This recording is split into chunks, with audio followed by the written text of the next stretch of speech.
Hello everyone, and welcome to... See if I can tab out without it. Nope, okay. Welcome to Kerbal Space Program 2. My goodness gracious me. This is exciting. I absolutely adore Kerbal Space Program 1. And I'm really excited to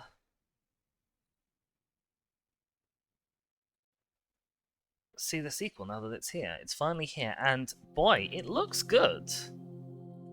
Like, just even from the title screen, it looks good. Which is pretty... It's pretty exciting. I know lots of people are around playing this today. I tell you what, it does look a little bit choppy on OBS. I'm doing what I can to get rid of everything in the background. Everything that I don't need is going away. Try and make this run as smoothly as possible. I'm going to jump in. Let's have a look at the extras. No, we don't need any of that. The settings.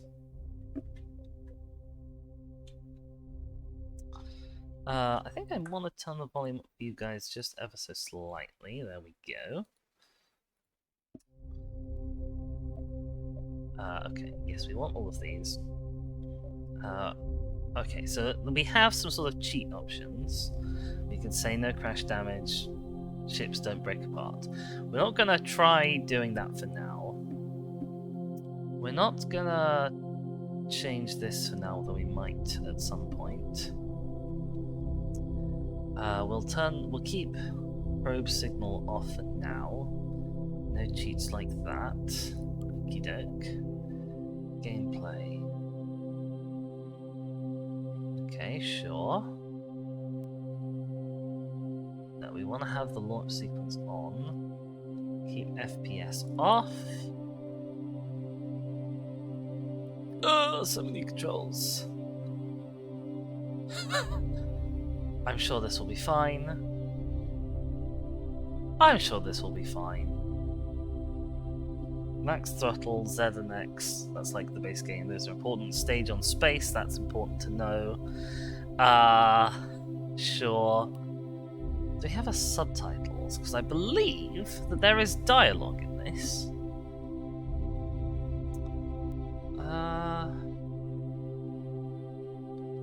Sure. User interface. Temperature gauges off for now, I guess. Yes, okay, subtitles are always on, it seems. There's just size options, sure. Okay. Graphics.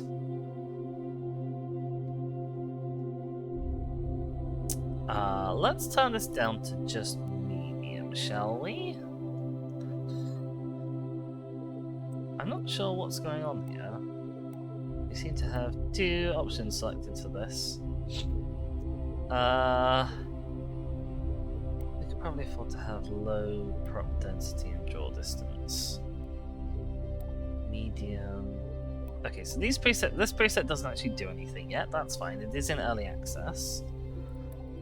Let's turn things like that down to low. We'll keep the cloud quality on medium because the clouds might look very pretty. Okie doke. Apply settings. Oh, I see. Okay, if you hit apply, it then sets this all to medium. Gotcha. Alright, well, we'll try on medium, because I'm guessing my PC won't be able to handle high and streaming at the same time. Hello! And then if it runs, like, not very much, start a new campaign, I guess. Game mode, sandbox, difficulty. What's different between them? Almost nothing, as far as I can tell. Okay, sure. We'll be on normal difficulty, I guess.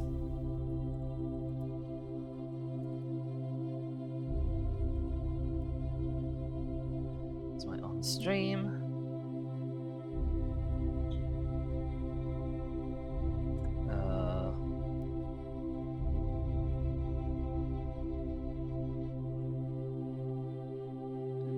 Agency flag and colors. designs. Oh, I liked this from the last game. In fact, a lot of these designs, maybe all of them even, are from the last game. Okay, we're gonna stick probably with the default KSP one, although that is crazy and terrifying, and I love it. We're gonna stick with the default. First time user experience, yes please. Oh, we have agency colors. Ooh. Ooh.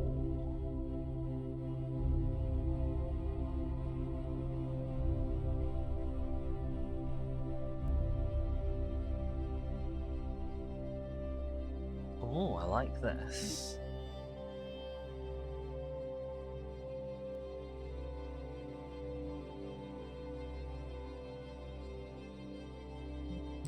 Okay, let's try this. I have no idea how it's gonna look, of course, until we actually get there. Got a loading screen. This is all still currently feeling very KSP1 so far. Although I love the drama shot with the music.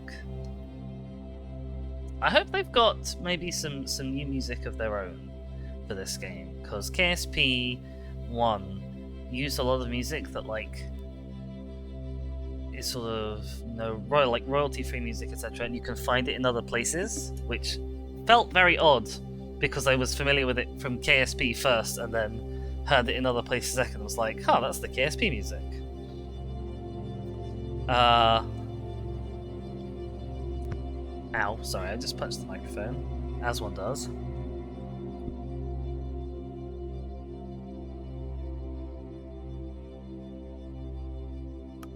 What I don't know is how long the loading screen is going to take. Okay, we're getting references to places that I recognize, so I'm assuming that the... Oh, hello!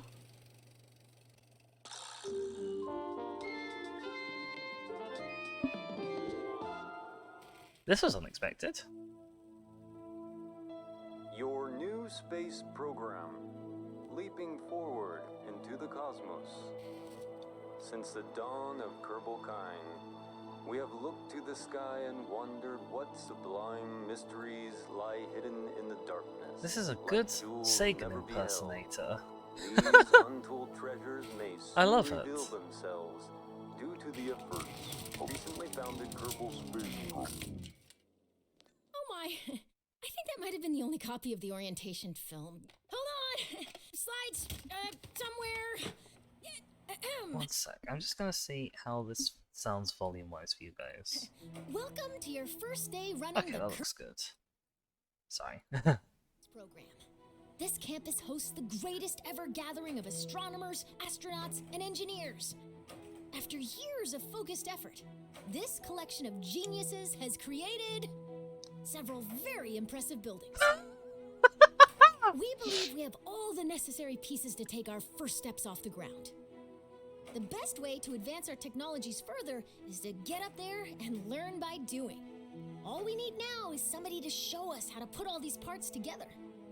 Well, we also need somebody to help us out with the flying. We need a lot of help, actually. That's why you're here. My name is Paige, by the way. If you need any hints, feel free to visit me over at the training are you like an AI Everything Kerbal? in there is well padded, so it's a great place to get up and running. Ooh. Welcome aboard. Alright, so... Training manual. AI Kerbal. This is all very new. Ooh, I love this UI! Ooh, look at that! That's very shiny. You can still move around like you could back in the day. This is, I guess, the new Kerbal Space Center, right? I'm assuming you can't... No, you can't...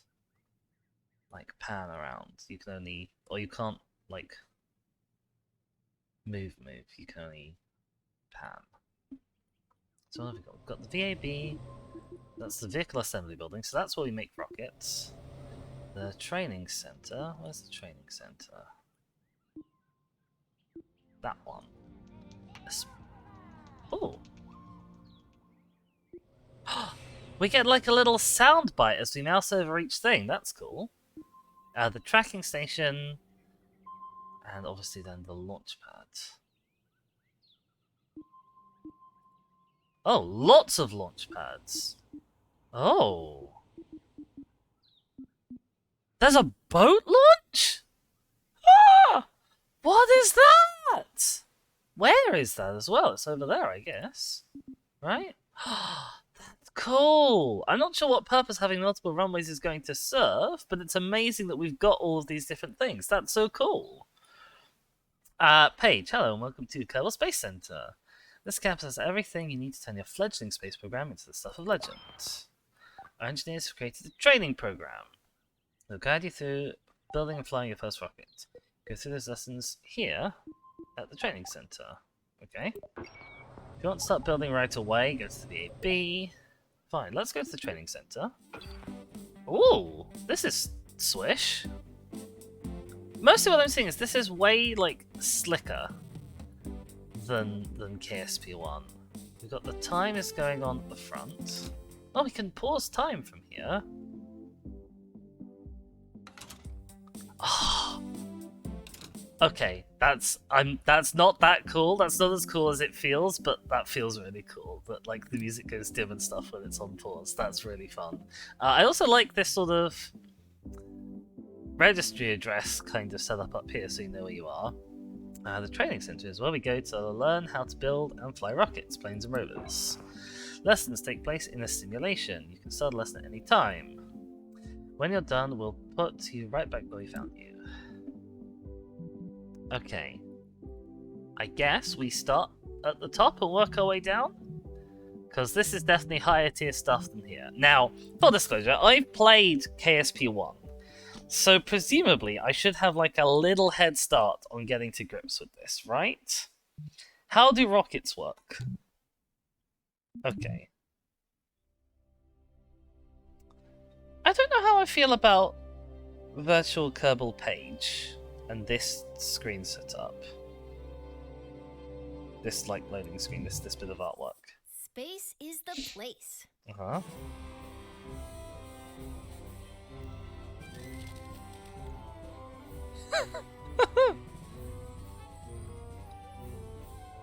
So you want to get to space.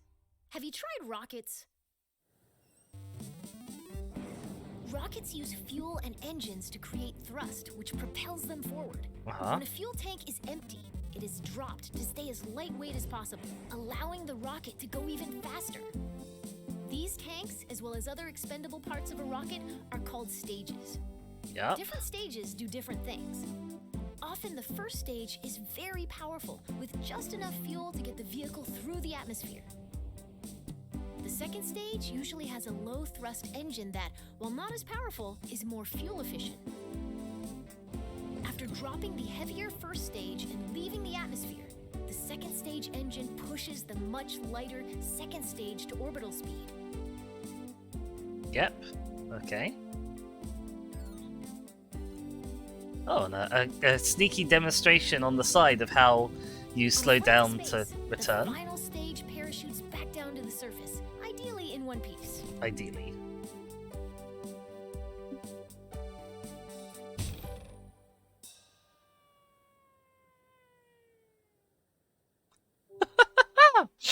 Right, okay. Okay, that's literally it. That's the tutorial, is watch that video, is it? Okay. You have learned how to go to space. I'm not sure I have just from that. I hope not all of these tutorials are just going to be videos. I had perhaps naively assumed that some of the tutorials would be tutorializing. Okay, here we go. As you embark on your journey into rocketry, it's important to get all the crashing out of your system here in the simulator. It really cuts down on the awkward phone calls. Today, you'll Wow, be into the okay. skies over Little space, dark. where you'll learn how to control a rocket. Okay. Let's learn how to rotate the flight camera. That way, you can see the launch from your favorite angle. Right, okay. Great! You can also zoom the camera in and out. Cool. Nice! Go ahead and pick your favorite view for this launch. Oh, wow, this looks... I mean, this immediately looks so much better than KSP1. Just like looking at the rocket, how it looks. The interior detail that you can see from outside, that's pretty swanky. Hello, this is little Valentina Kerman. In KSP1, Valentina is one of the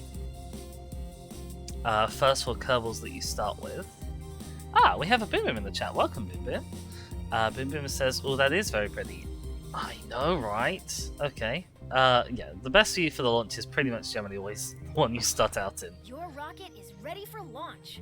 Every good launch starts with a big green button and lots of fire. Most bad launches do too, actually. Oh, I can tell this thing is pitched directly at me and it's great. Alright, so I guess it's not going to give us throttle controls? It's just going to tell us to hit go and it's got the throttle set for us already?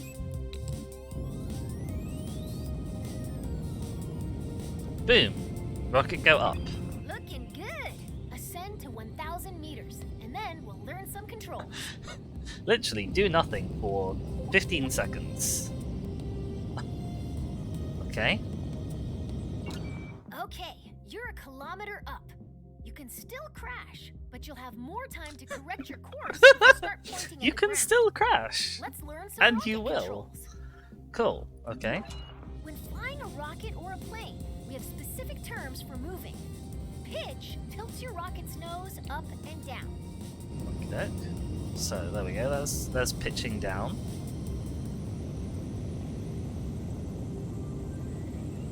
How downward do you want me to pitch my nose?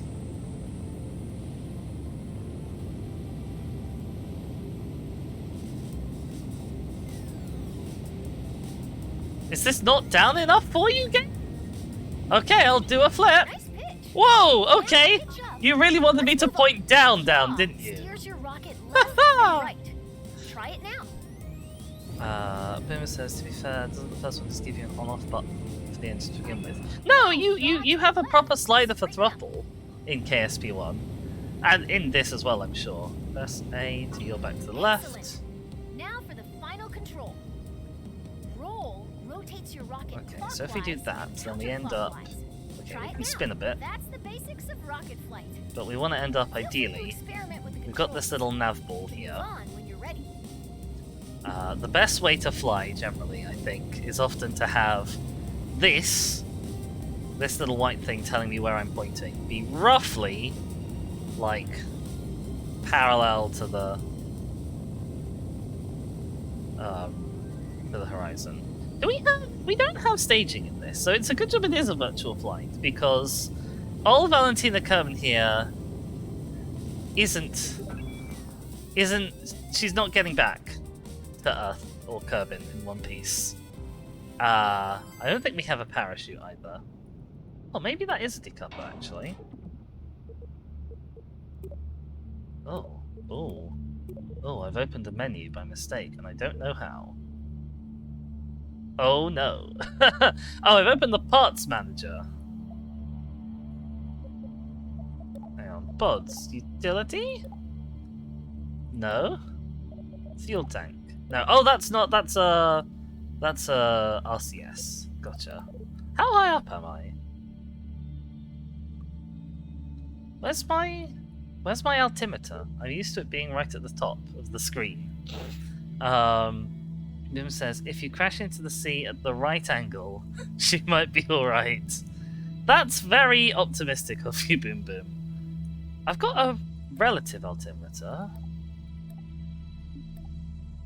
Do I want ground or sea? I think I want sea. I think. Because if they've kept the scaling from the old game correct, or if they've kept it consistent, then space proper is about 70,000 meters above sea level. I think. Or rather, that's the edge of the atmosphere. Although, actually, having a look at this, I've got a little atmosphere gauge here. And it does kind of look like I'm out of the atmosphere. You can also tell that I'm out of the atmosphere because, or I'm at least in the kind of the very shallow part of the atmosphere, because I can just like spin and do all sorts of crazy stuff however I like, and there's no real air resistance to like stop me.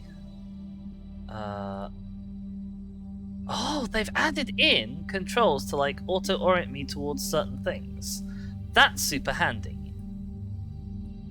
So clicking that button keeps me pointed towards this marker. Let's make sure she's the right way up. Boop. If I then try and turn it off, does it try and point me back?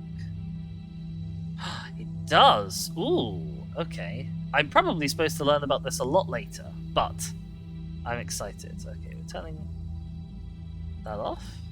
No? How do I turn them off? I've got it pointed prograde and now I don't know how to point it not prograde. This is a disaster. We have hit a slightly bigger bit of the atmosphere, so let's end the tutorial before Virtual Valentina gets smushed. There'll be plenty of time for smushing them later. I'm sure it will happen. I've not played Kerbal Space Program in quite a few years.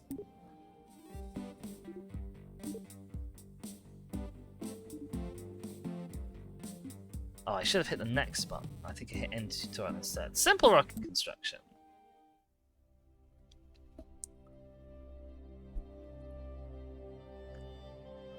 Now they've given us the idea of how like staging and stuff works. They told you why you do it.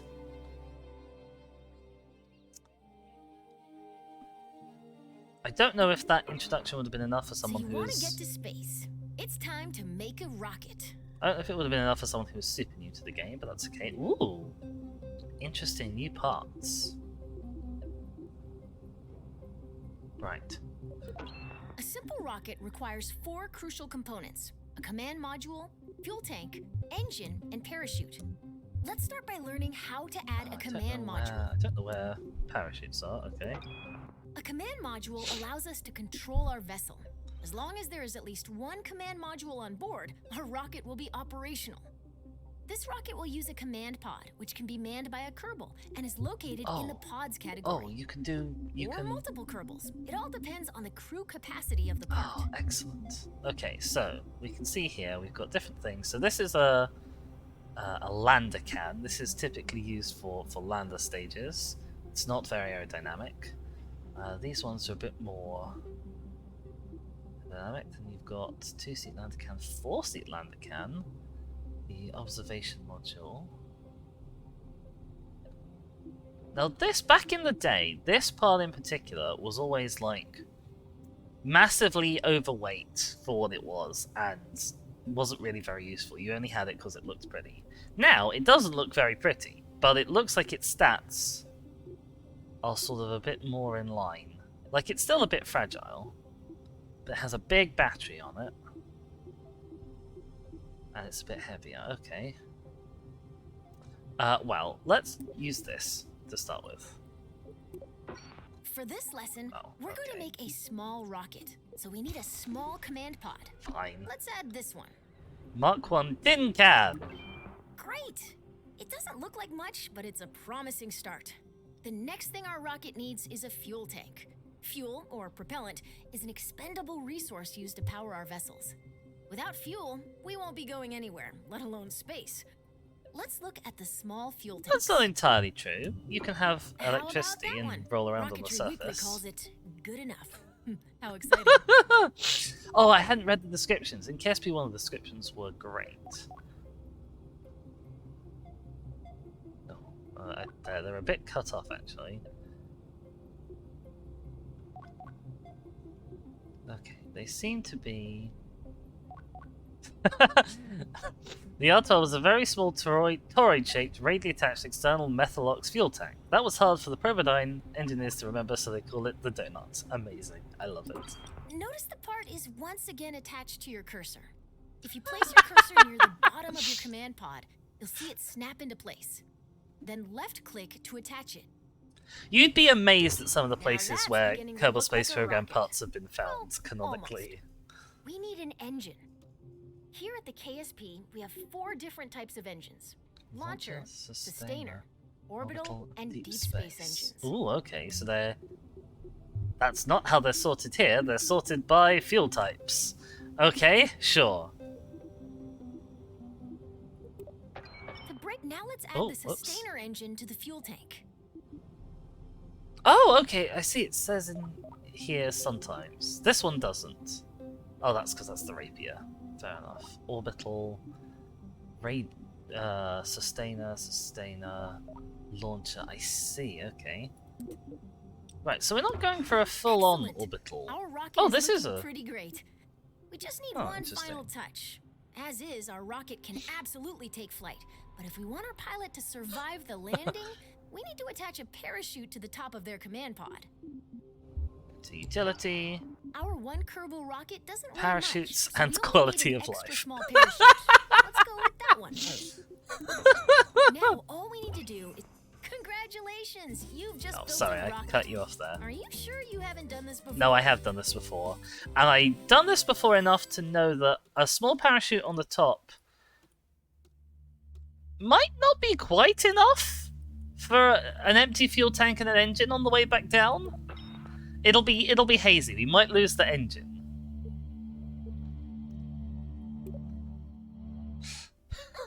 It'll be fine, probably. Probably.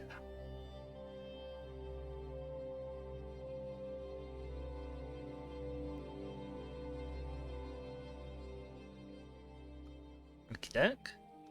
I find it interesting we go from load screen to, like, As you start to build cover rockets, image. You'll want to see your designs from other angles. Let's learn how to manipulate the camera inside the vehicle Oh, I assembly might already have building. been doing that, whoops. First, let's rotate the nice. Now let's zoom the camera in and out. Great. Now let's pan the camera up. Boo Boo and says, I'm once again advocating for the sea as a landing spot. I think there's a reason why a lot of conventional space missions splash down in the sea. Besides the fact that it means they don't hit anyone. Let's pan the camera up and down. Oh, panning is dangerous in You this. can also focus your camera at a specific part. Ooh, that's helpful. If you want to view your rocket from the That's a top, nice new front, control. or sides, switch to blueprint mode. You can change the camera's direction by selecting different sides of the view cube. If you ever get lost in the view, Ooh! you can always reset the camera. Ooh, I like that. I like blueprint modes. Nice. Now you can get at those hard to reach parts of your rocket. Yeah. Now, she's added a few extra things to this. Can I not find out what they are? I can, but there's a thing in it. Right, so we've got an R12 donut. We've got... So what's this thing, then? We've got a decoupler. We've got two decouplers, okay. Oh, so that means we have two engines, I guess. Alright, this seems a little bit over-engineered. But okay.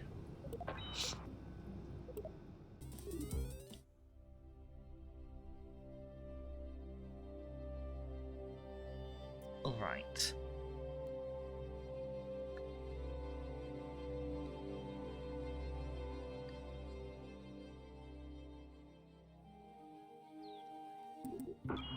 Your rocket's ready. Let's take it out for a little hop. Okay. Let's move this rocket to a launch pad. I really love the new UI. It's going to take a little bit of getting used to, because I don't necessarily recognize everything, like, instinctively anymore, but overall it looks so much nicer. This is great. Welcome to the launch pad. Today you'll be flying straight up. Your Are rocket you sure will do about fine that? without any steering inputs, but if things get out of line somehow, feel free to intervene. Okay, so, press spacebar. Spacebar? Press the H button to do nothing. Press the spacebar to launch. I press the spacebar and nothing happens.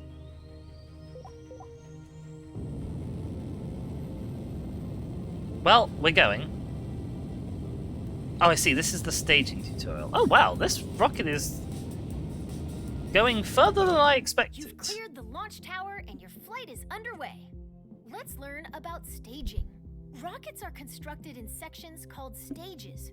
Each stage is designed for a different part of a mission. When a stage completes its job, it's dropped to shed weight. Boomer says it was doing a countdown in the lower right hand corner. Oh no, I skipped the countdown? Oh, what a disaster. Yeah, so organizing stages often manually because the game tries to automatically work out what should be in each stage, and it doesn't always succeed.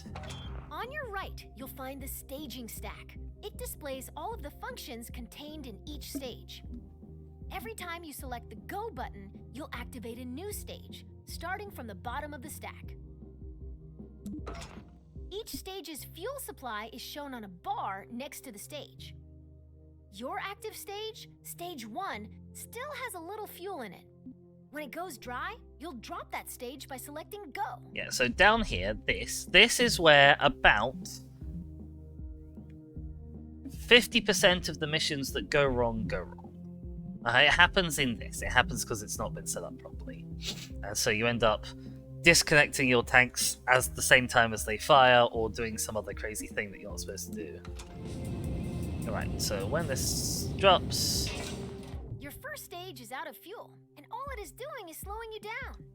To drop that weight, you're going to activate your next stage. That will activate a decoupler, which will drop your empty stage. Nope, It this will boy. also activate your next engine. Once you activate a stage, there's no going back. Ready? Uh-oh. Congratulations! You're nearly to space, and your next set of fuel tanks are empty. Now is a good time to drop them. I think I accidentally hit it twice. I'm not sure what Activate happens. the next stage to separate those Haha! tanks. I broke the tutorial! Your capsule will now continue. It's to fine! up. It's All fine! that's left to do is gaze back down at Kerbin. Oh no, I've Remember to activated lock my your car. parachute! Nice work. Oh no! Oh no! This is a disaster! This is not good. Okay, it's fine. We don't have to land properly. Oh dear! We are currently still going up. I don't know if I double hit the spacebar or if like it automatically staged when I hit the continue button and then I hit the spacebar, meaning that it double staged. But this is fine. This is fine. We're on our parachute. Very little goes wrong when you're on your parachute. Whew. Virtual Valentina is still alive, just about.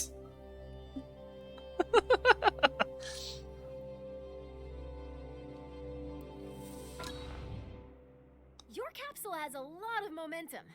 If you're curious how high up you are, take a look at your altimeter. You're so Down here. high that you Hello. can see the curve of the horizon. Yep. Flat Kerbin disproved. Rocketry involves a lot of waiting between the cool explosions. You can speed up time by selecting the time warp controls at the bottom of your screen. Right, so I can click on the dot, or I've got full Check, stop. you're about to Sure. start falling back down. Let's slow down and enjoy the view. Bimu says, I regularly paused up the parachute deployment and killed the Kerbals. Oh no. Interesting. Great job. You're now a master of time. Try not to use this new power for evil. I will, don't worry. Oh, okay, is that literally it? I'm glad that they added a new tutorial segment for this, because I did mess up the staging and the capsule stuff before.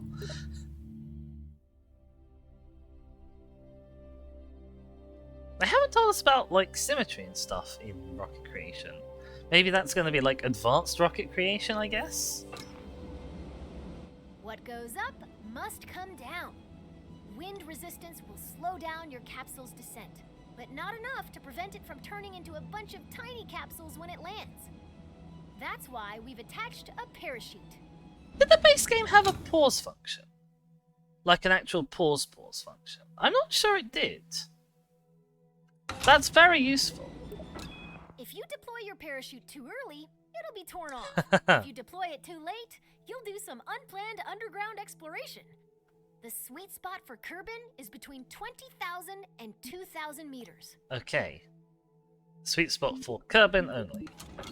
Okay, you're low enough to activate the final stage that contains your parachute. Now, in the previous game, even if you staged the parachute, it wouldn't let you actually open it until you were below a certain altitude, or possibly it might have been until you were in a certain atmospheric thickness, but they're much of a muchness. I wonder if this game is not like that. Hit go to pop your chute. Boop. Parachute away. It's in drag mode. The parachute will trail your capsule for a bit without fully opening. Once you've slowed down enough, it'll open all the way by itself. I wonder if real rocket parachutes do that, because that's very clever if so. It says even then it could rip off still. It could, but it was like a safety feature that meant you almost certainly wouldn't rip it off, which was nice. Your parachute is now fully deployed and slowing the God, capsule we're a bit to low. a safe velocity. Blimey. Congratulations! If this were real, you'd find celebratory snacks in the VAB kitchen. I was watching NerdCube play this yesterday on stream, and he somehow managed to mess up this tutorial part, and I don't quite understand what he did. You've learned the atmospheres and non-vehicles, etc, etc, etc. End tutorial. Alright, okay. That's tutorial part 1. We're gonna do all the tutorial just in case there's something new that I don't know about. And also because anyone who's watching this for the first time, you know, might not be familiar with all the stuff. And if I start just throwing ships into space, missing the ground. Also because I'm a little rusty, but don't tell anyone. Missing the ground. Oh, okay, I have to start from the start.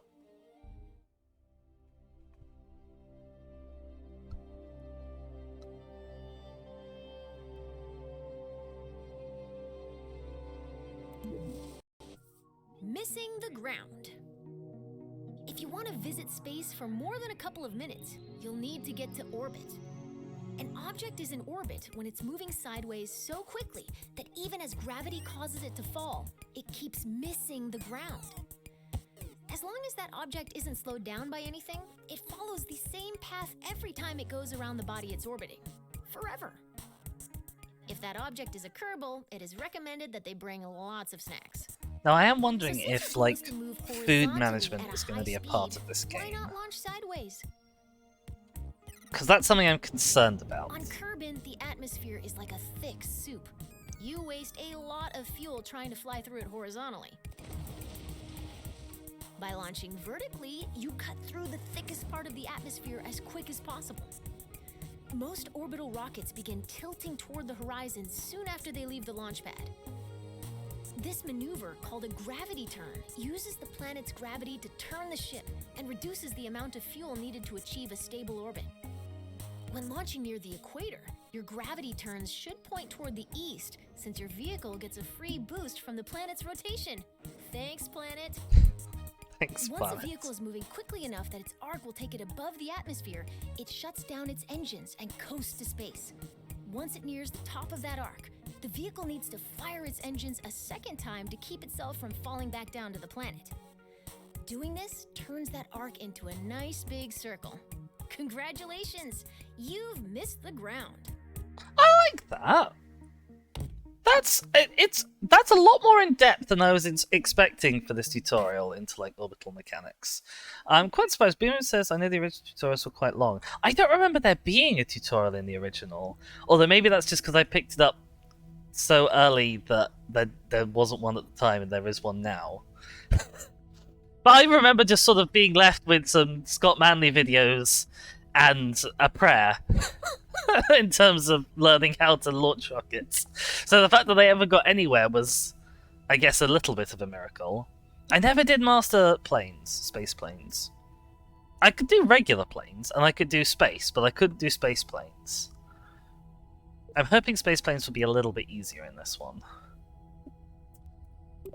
Because they were sort of a bit of an afterthought in KSP1. The game wasn't really designed around them. And it didn't help that I think they changed the atmosphere model like twice during development of the game.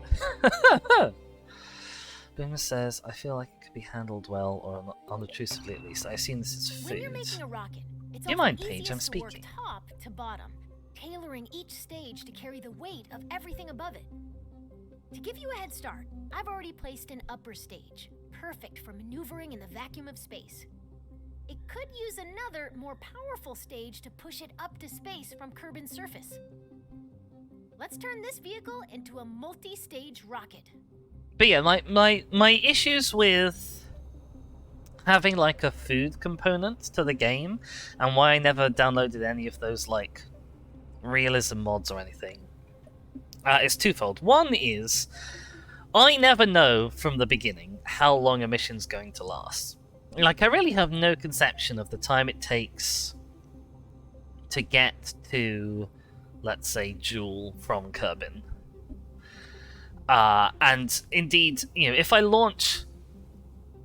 what I want to do is I want to launch a rocket and then basically just wait for the window to come around. I don't want to have to be thinking, oh, well, I've got to wait for the window to come around and then launch, and then in one orbit's time, I have to make my Jewel transfer. Even though that's how you do a real mission, that's a bit too stressful for my liking. So I like having the freedom to just kind of sit and wait indefinitely until everything is sort of all going correctly.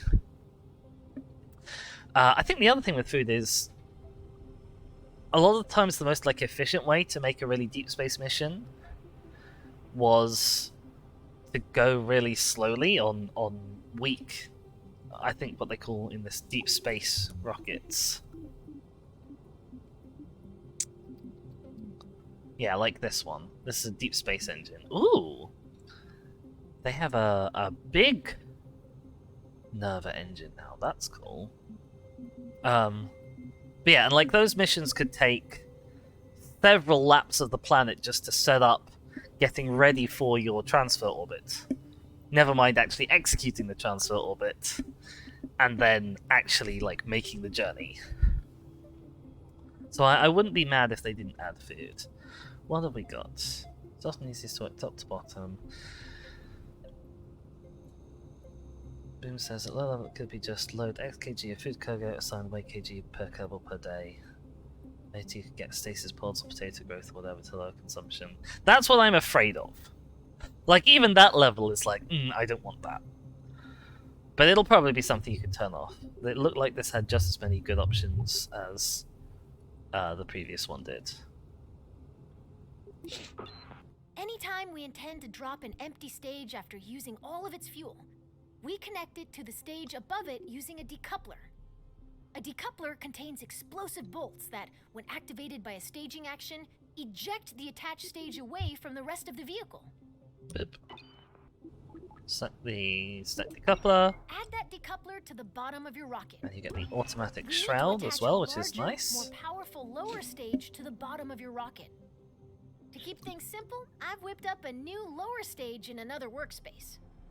You can bring saved vehicles and other sub-assemblies into an in-progress workspace by merging it. Ooh, Let's okay. merge my lower stage into this VAB workspace. It's like load workspace. Out in the real world, this list would show all of your saved workspaces. Here in the simulator, I'm only showing you the lower stage you need to merge. Boop. Now that the lower stage has been merged into your current workspace, you can see it next to the upper stage.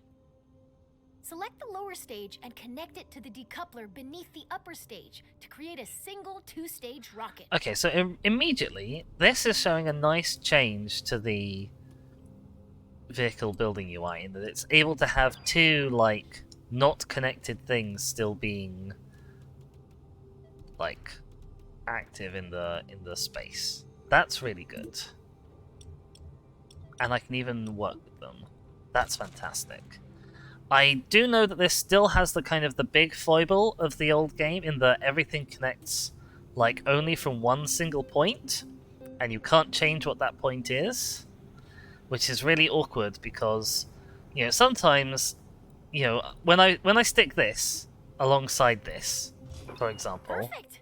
Merging is a very powerful. Are you sure that's Anytime perfect? you want to reuse a particular booster, lander, or other element from an existing rocket, merging saves you the hassle of making the same thing over and over. Are you sure that's perfect, Paige? Have you checked what I've done? I don't think you have. But yeah, like it was annoying because when I've got something connected like this, the game treated as only being connected like at this one point. Whereas really, what I kind of want is for it to just be welded like all along this line of connection. And there's no way in the engine to do that. Okay, let's stick it on the place where we're supposed to stick it. Actually, no, let's keep it stuck on the side. What the hell? We're gonna really upset whoever gets put in the pilot seat. That's so funny that she didn't notice I put it on wrong. It's early access. It's early access. That's gonna be a little mantra. I mean, Kerbal Space Program 1 spent most of its life in early access. So I suspect that this is going to be in early access for quite a few years to come. Space rockets sometimes need an extra boost. In a rare case of rocket scientists naming something well, these additional rocket engines are called boosters. Boosters are attached to the sides of a vehicle to keep them out of the way of the main engines. Solid fuel rockets make great boosters. They produce a very high thrust for a short time. Let's attach some boosters to the sides of your vehicle. Boom says you had to fiddle with struts and decouplers and stuff more fast than it was worth. Oh yeah, there's going to be plenty of faffing with struts again, don't worry. And it's still probably going to be more faff than it's worth.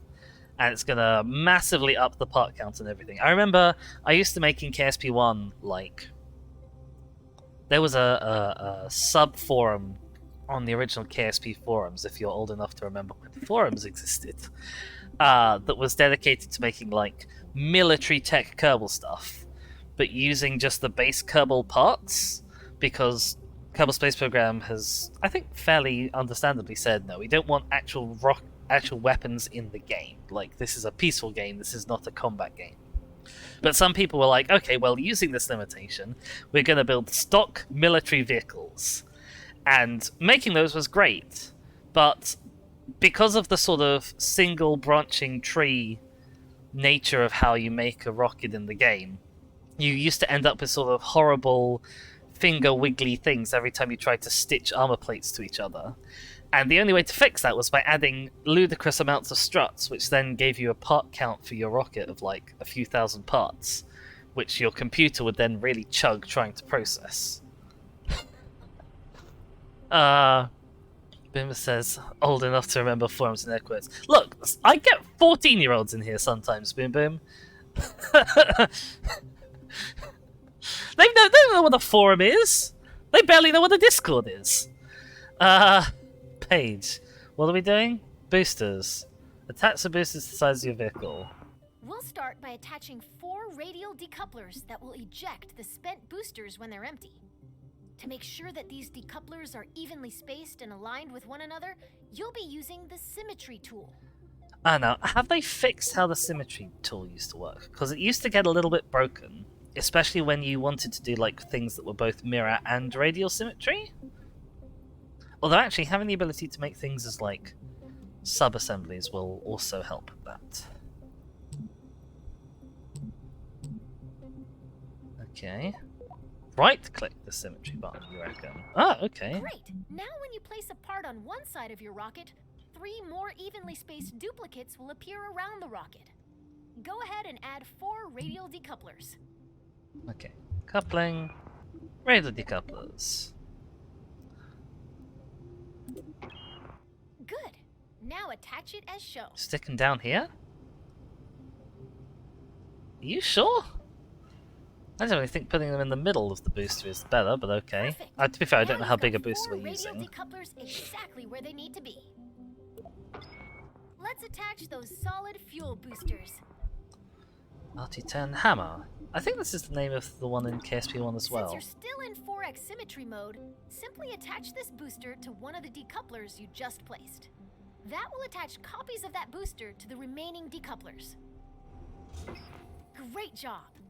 You've finished your orbital rocket. You can symmetrically place up to 8 parts at once. A feat that could until now only be achieved by certain sea creatures. Okay, sure, fine, right. Okay, we know about boosters and things. We didn't put a little nubbin on top, so it won't be very aerodynamic. But to be fair, I don't know how the aerodynamics work in this game yet. It used to be that for a time, this is when I say they redid the atmosphere model a few times. At one point, adding like aerodynamic nose cones to your rocket actively Before you made launch a the rocket, aerodynamics you need worse. to plan the order of your staging events. Nobody wants to start out their flight by popping their parachute, right?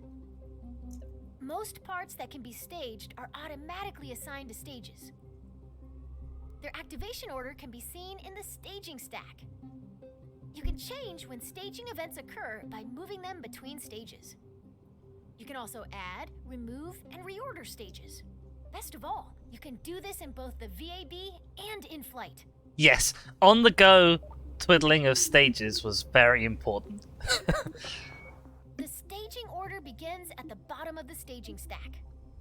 You want your boosters and main engine to fire together for maximum thrust. The solid fuel boosters are currently in the second stage. If we don't change anything, the boosters will ignite late and detach themselves at the same time. This would be embarrassing for everybody, so let's move the boosters down to stage 1. Okay. Okay, it's still really annoying to work with this, I guess. Hang on. Right, okay. Can I just click and drag? No. Click and drag? Are you sure? Are you sure this is what you want me to do, game? Hang on. Ah, okay, there we Your go. solid Right. fuel boosters burn very hard and very fast, so they will run out of fuel first. Even though your main engine and boosters will activate at the same time, you want to drop the empty boosters before you drop your main engine.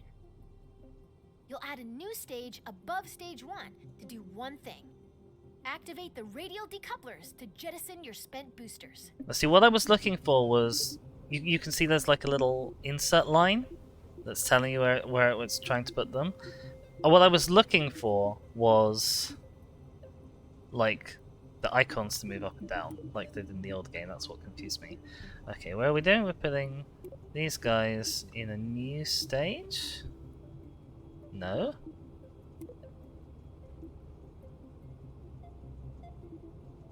No? Okay, I don't like this I don't like this bit of the interface. Game, you're killing me here. How is it this hard?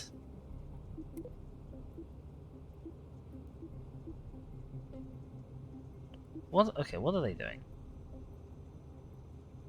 Oh, you clicked the new thing first! Now move all 4 I radial decouplers see. from stage 4 I'm to just your being new unusually stage 2. dense.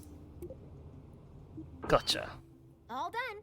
Your remaining stages are set up so that stage 4 will activate your orbital stage's engine. Stage 5 will detach the orbital stage's fuel tank when it's empty. And stage 6 will deploy your landing parachute. Thanks to you, this rocket is ready to fly. Alright, okay. It's taken us quite a while to get to space.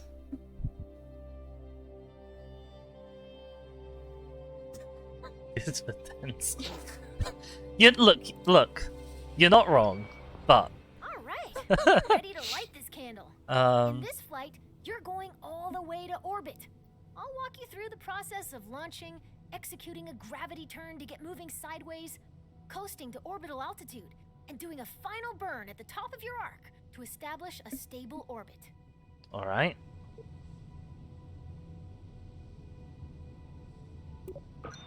Before we begin, let's talk about The little the cartoons nav are ball. very cute, you're right. The nav ball shows your vehicle's orientation relative to the horizon. The blue half of the ball represents the sky, and the brown half represents the ground. Basically, you do not want to The be level pointing at the indicator brown the half. center shows your vehicle's orientation.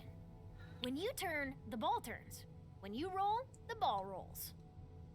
Assuming you want your rocket pointed at the sky, you'll want to see lots of blue on the nav ball. If you get confused, remember this rhyme. If the nav ball's brown, you're going down. That works for lots of other things. At launch, you want all your engines at maximum thrust, which means you need to set your throttle at 100%. Your solid fuel boosters are way ahead of you on this. They have no setting other than full throttle, and they can't be shut off once they're lit. Once you hit the go button, they'll go full tilt until they run out of fuel. Still, your main engine's throttle is in your control. Nubbins. Look, these are the nubbins I was talking about. You can see your main throttle here. Left shift gradually increases your throttle. Left control gradually decreases your throttle. Z and X instantly set your throttle to 100 or 0% respectively. Left click on the throttle will set its level where you clicked. Oh, I love the noise!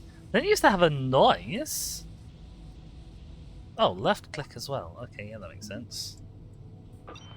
Your fuel levels are visible within the staging stack. Right now, you can see that your main engine and 4 boosters are all topped off and ready to rumble. Actually, it's not. It's time to go. At the start, all you need to do is fly straight up. I'll check back in with you once those boosters are empty. Good luck. My solar fuel boosters aren't full. They're missing something. What? Okay. Go. Okay, there was definitely no countdown there. Right, we're going up. We are going pretty fast. We might see some aerodynamic effects. It's possible they haven't added those, or that we're not going quite that fast yet. Oh, hello. Alright, the solid fuel boosters are empty. Let's drop them. Boop. It's time to start your gravity turn. A gravity turn uses the pull of the planet's gravity to help bend your vertical ascent into a horizontal arc. It's the first step to entering orbit. For our first flight to orbit, we're going to start our gravity turn up to where the air is thin, at an altitude of around 10,000 meters. To show you where to aim your rocket, I've placed a target marker on your nav ball. I will say, it's a good idea not to start your gravity turn immediately as you're disconnecting your boosters. It's just gonna put that out there. Alright. Okay, we don't have a... 10,000 meters. We don't have a navigate to target on our nav ball, which is a shame. You're going to yaw towards the east so that the target marker is in the center of the nav ball. Your vessel and nav ball should look like this example video if you're performing the gravity turn correctly.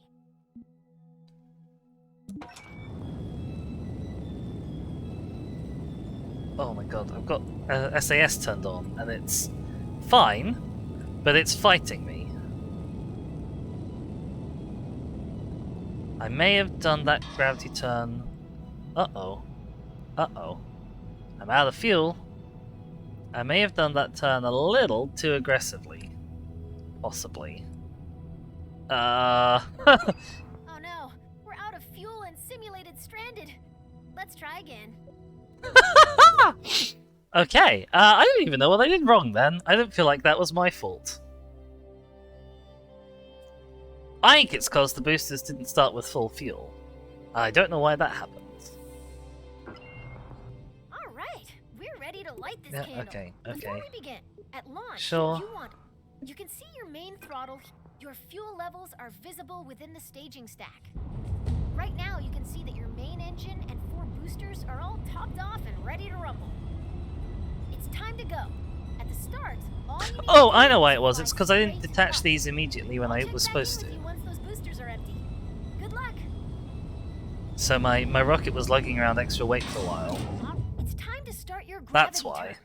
turn. A gravity turn uses the pull of the planet's gravity to help bend your vertical ascent into a horizontal arc. Oh yeah, I've already listened to that. First, Oh you my get to god! 10,000 meters.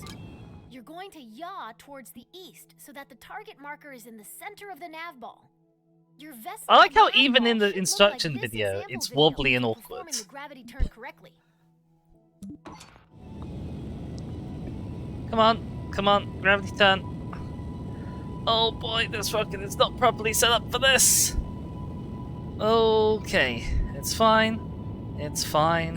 Whoa. Way to make Kerbin's gravity work for you. What? You're now Oh, on track to establish an orbit.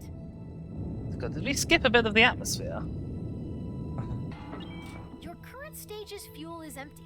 Let's drop it and activate your deep space engine. Okay, you want to drop it pointed the way you're going, Great job. Your so it rocket falls is on its way behind to you orbit. instead of onto you. As you gain experience, you can make your gravity turns more efficient by starting to tilt your rocket soon I after don't think that would liftoff. have helped for that one. Adjusting course with a series of small corrections instead of one big one will will leave you with a lot more fuel when you get to orbit. Turning immediately after launch requires a very stable rocket. So if you ever have trouble keeping the pointy end I mean, down, that was a try very the stable simplified rocket. wait and turn method we use today. The wait and turn was the king of the meta in KSP1.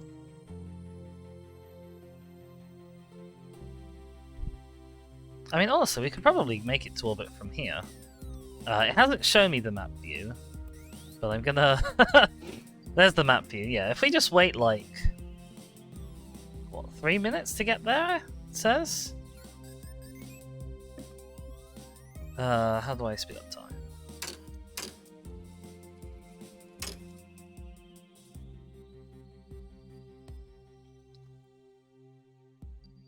Let's see if this rocket really has what it takes. Oh my god, the unpaused things are a little much, perhaps. Okay, we're gonna keep this pointed prograde. And then, right now, whoops, we're gonna fire a rocket.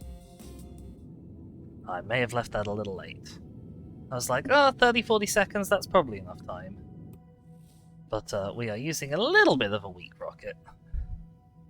This is... I like this indicator. This tells you you're going to hit the ground. That's nice. That's a nice touch. They seem a bit glitchy to say the least. Yeah, yeah. We've got an okay amount of fuel. We've not got lots of fuel. We're certainly not going anywhere beyond orbit today. But I think we might make it to orbit with this setup.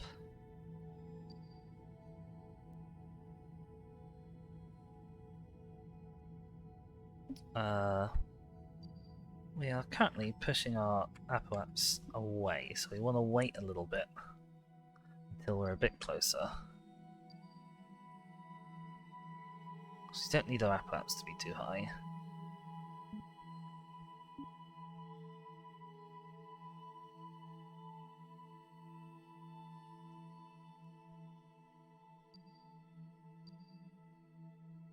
I'll wait till this says like 10 seconds or something.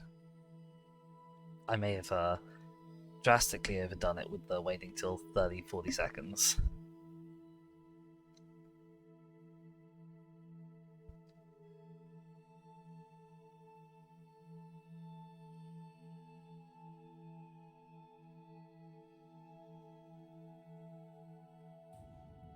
Okay. Time to apoaps is still going down. 10 seconds might have been a bit late. But we are gonna make an orbit. Wait till that's out of the atmosphere. I think that's a stable orbit. I'm pretty sure that's a stable orbit. We've got enough fuel left at the orbit. We could push it up to a little bit higher. Oh, we can zoom out and stuff. There's the moon. Is that minmus? There's our boy. What's this thing?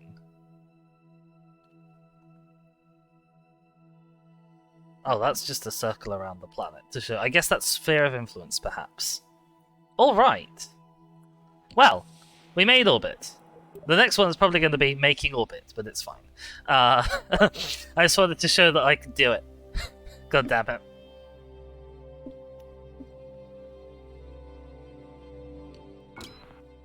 Right now, we're on a ballistic trajectory. If no further adjustments are made, your rocket will eventually fall back down to the ground. Our objective is to turn this arc into an orbit. The process of turning your trajectory into a circular orbit is called circularization. Because it turns it into a circle. Partial credit to the rocket people on that one. It does have the word circle in it, but it's really hard to say. Astonishing. Wonderful. When planning and executing orbital maneuvers, you'll want to switch to map view, where you can see every part of your current trajectory. Boop. We were just there. It's a bit slow to get to your that view. vehicle is its current trajectory, the path your rocket will follow if you don't touch the controls anymore. Our goal is to make that arc into a circular orbit. After you've coasted nearly to the top of this arc, you're going to point forward, and then you're going to ignite your engine. If you time this burn right, you'll never quite get to the top of the arc, as it'll keep widening in front of you until it wraps all the way around the planet. Now this is interesting. I think this is a little bit of falling debris here. But I'm not really sure. Maybe this... Yeah, there we go. Can I switch to it? No, okay, I can't switch to it. That's a shame. Anyway. Right, okay, so we want a rocket pointed at prograde, basically. Let's break that down a little more. The top of your arc has a helpful tag in map view. It's called the apoapsis, abbreviated as AP. You're going to max out your throttle before you pass this point. Uh-huh. You're all lined Oops. up and ready to go. I think the next step go was click on max this. throttle. It can take time for your arc to fully expand into an orbit. If you look closely at where your trajectory meets the ground, you'll see it moving toward the horizon. Okay, so if I toggle SAS, I can get rid of that. That doesn't seem like the best way of doing it.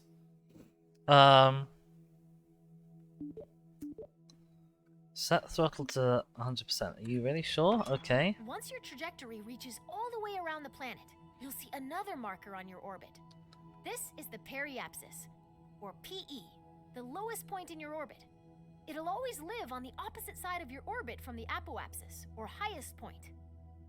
By burning prograde near your apoapsis, you increase the altitude of your periapsis, the lowest point on your orbit.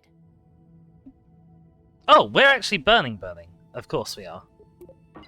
Here's the most important thing to remember about setting up an orbit above an atmosphere. Your periapsis must be higher than the atmosphere, or your rocket will start to slow down every time it dips into the upper atmosphere. On Kerbin, that means every part of your orbit must be higher than 70 Okay, that's fine. kilometers. Yeah, we're plenty high above that.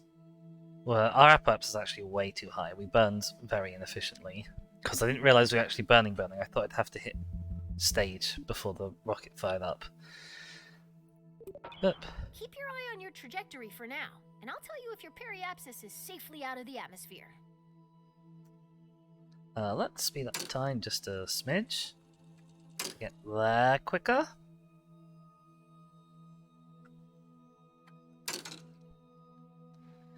"17, 16, 15, 14, 13, 12, 11, 10, 9. That's about right. And it goes down to 8, and then it probably rises back up from there. Yeah. Okay, But your orbit is I keep fully getting out of Z the and X atmosphere. mixed up, and I'm Cut trying the to cut my throttle. And I end up hitting the throttle max instead, which is going to go badly later on, I'm sure. Find a delicious celebratory treat. The vending machines in the astronomics lab broken down. It's gotten very difficult to hide snacks anywhere. You've given yourself a mind snack, which is way better than the edible kind anyway. But yeah, this is Orbit. Hi there. Hello, space.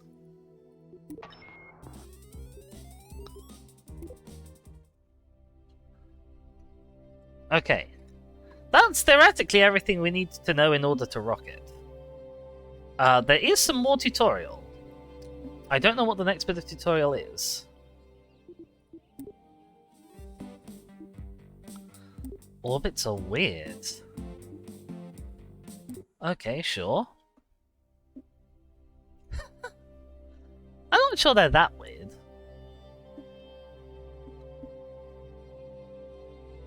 At least in this game, where we're not modeling Orbits are complicated multi-body physics. Remember your orbiting baseball?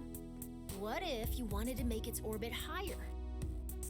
Well, it's a baseball, so grab your bat and try to hit the ball to a higher orbit. Your first thought might be to try to deflect the ball upwards.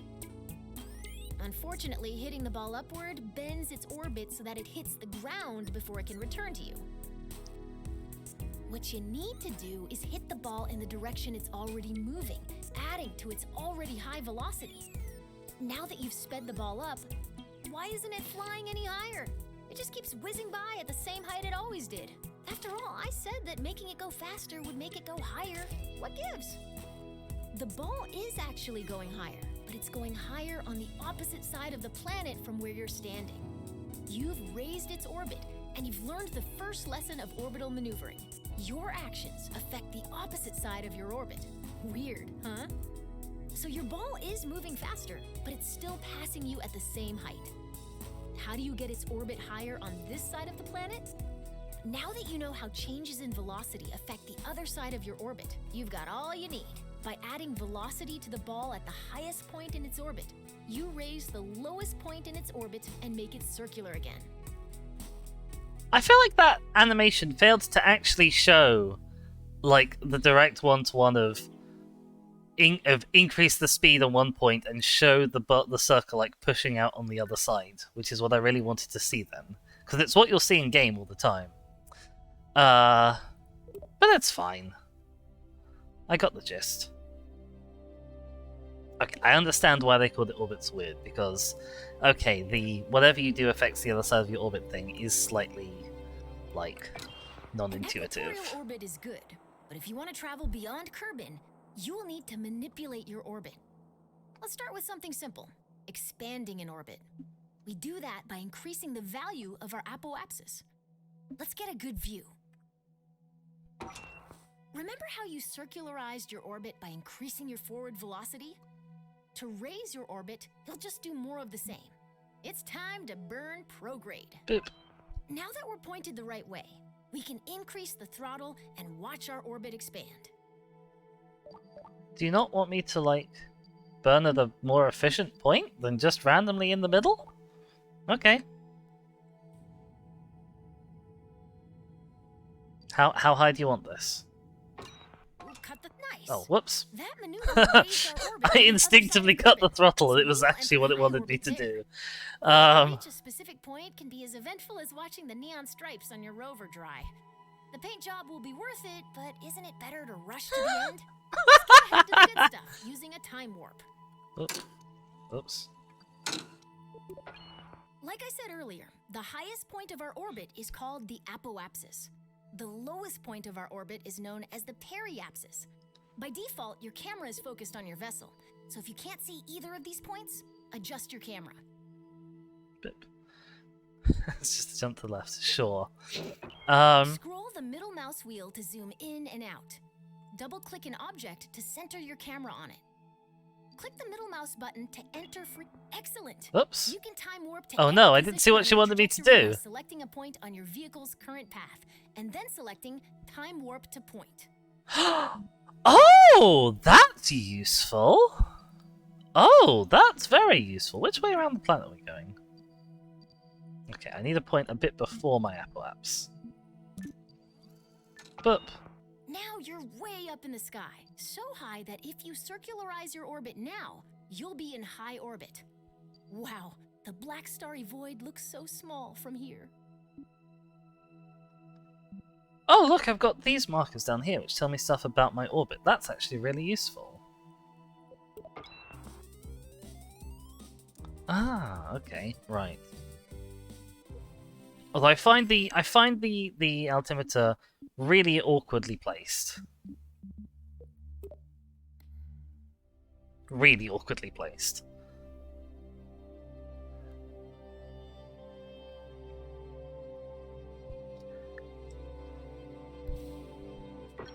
From command pods to space probe cores, a lot of critical rocket parts use electric charge. Oh, okay. You'll want to design your rocket so it can generate and store EC.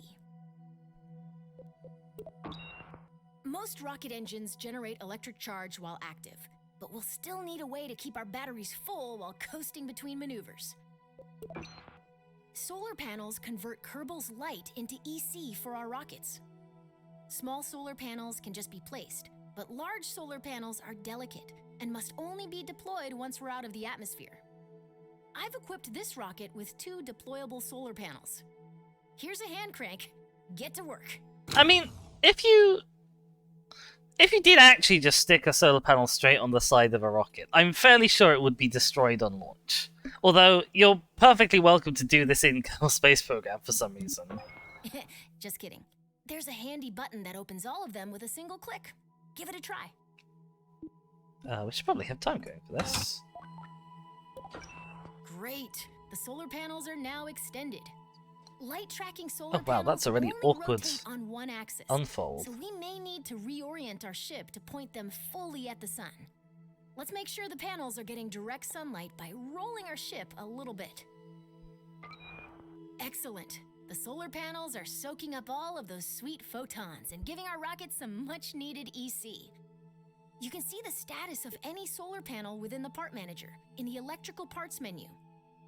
You can either access the app directly by clicking the app button, or you can right-click a part to directly access it in the part manager. Oh. Oh. Oh. Oh. What else have we got down here?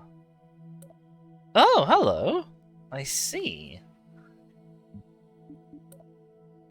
And we've got a flight report. Oh, and this is how you access the training center mid-flight. They did say that was possible.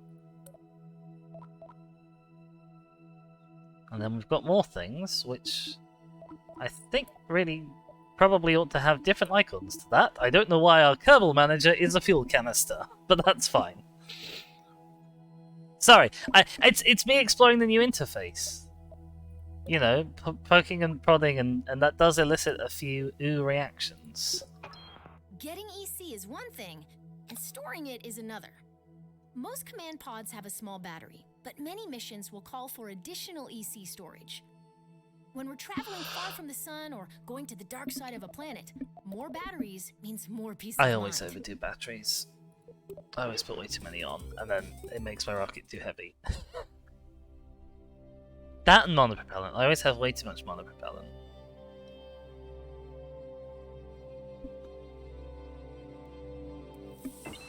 At some point, the crew will run out of snacks. Did you know a Kerbal is 99.9% more likely to crash when hungry? That's when it's time to head back down to Kerbin, a planet known for its plentiful snack options. First, let's get a better view for this operation. Alright, here we are in orbit. Prograde to raise our orbit? To lower our orbit, we burn in the opposite direction, retrograde. SAS can really help us out here, so let's turn that on. Enable SAS by clicking or with the D button. Now flip retrograde, the opposite direction to our rocket's movement. When we get into position to fire our engine backwards, we'll slow down. Boop. All right, the rocket is aligned to retrograde.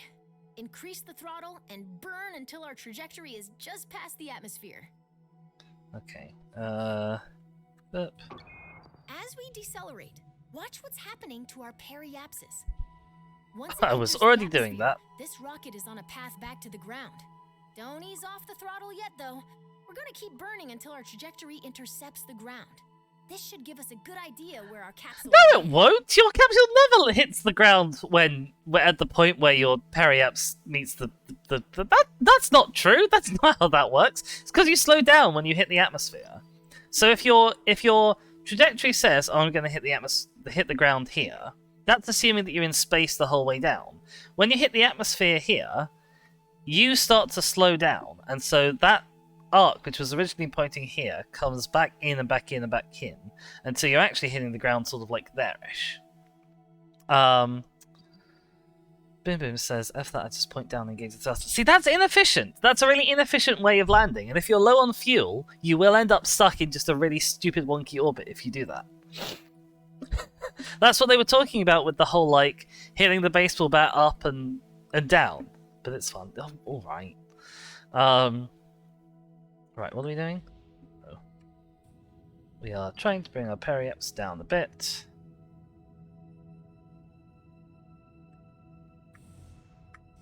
Right, okay, so we're now in the atmosphere. Bring it down, bring it down, bring it down, bring it down, bring it down. Right. Okay, we're now going to touch the ground. Boomer says, I like to fight physics. Now that we're on a collision course with Kerbin, we need to turn that collision into something more survivable. This process of crashing without dying is called landing. Our upcoming stage will activate a decoupler, dropping the engine and exposing a very important heat shield. Why don't you do that now? Because I don't want to do it now, but okay, I'll do it now. Let's go back to this view, and I should point prograde. Wait, should I? No, I should point retrograde. I was pointing the right way. Actually, honestly, it's probably better if I just point off to the side. That side. Point anti-normal. I will eventually decide which way to point. Stage! Great. We're on our way down and our heat shield is exposed. Have you ever wondered what a marshmallow feels like when it catches on fire? You're about to find out. Oh, good.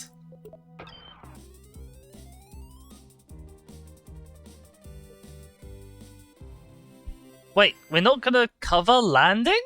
You just told us how to reorbit and you're not gonna cover landing? I mean, it's not that hard, it's just what we've been doing before, but still.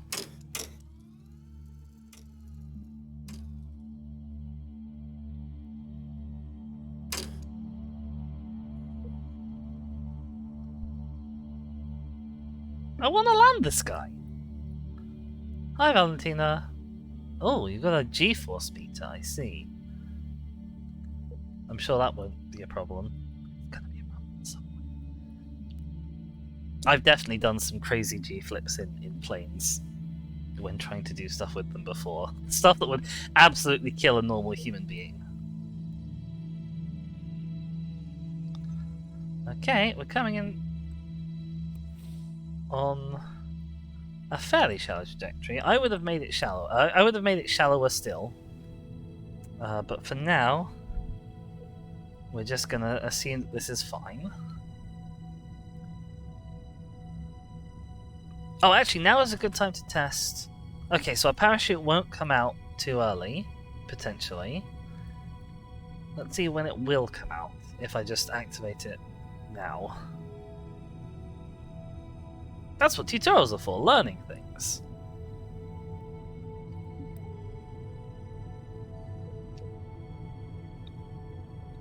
Okay, we're starting to hit the slightly juicier bit of the atmosphere.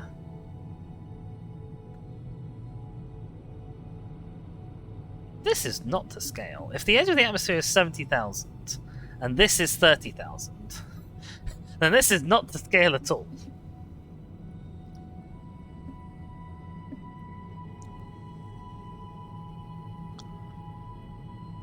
Okay, it's popped out at about, what, 2,500-ish?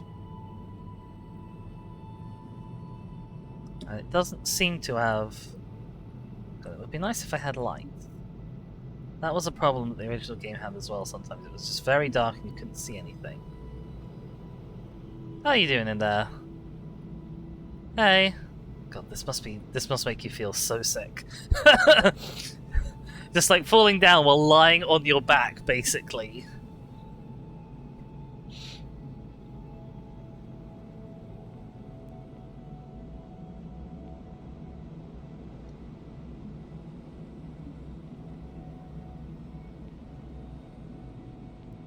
Our velocity is a little bit high still.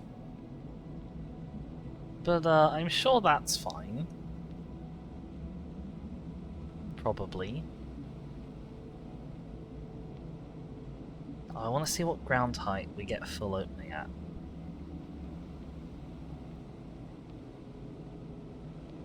Oh god, that parachute doesn't look well, does it? I would not have faith in that thing to land me. Just looking at it. Look how it's wobbling! Oh my god! Are you seriously gonna trust that thing when it opens? Maybe I did open it too soon.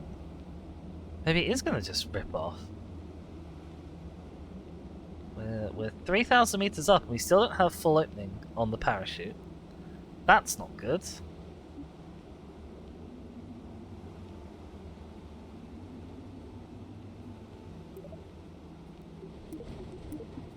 Okay, right. Oh, I've got a cut button. Oh, I can toggle this. Oh! Oh! I can change how it opens. Oh! That's something terrible that I should never be allowed to do.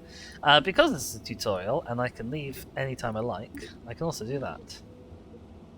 Whee! Bye-bye. Let's go. Before Virtual Valentina meets an untimely end. So far, I know it's just a tutorial, but we have exploded no kerbals. There's only one bit of tutorial left. Orbital transfers. The Trixie boys. The real Trixie boys.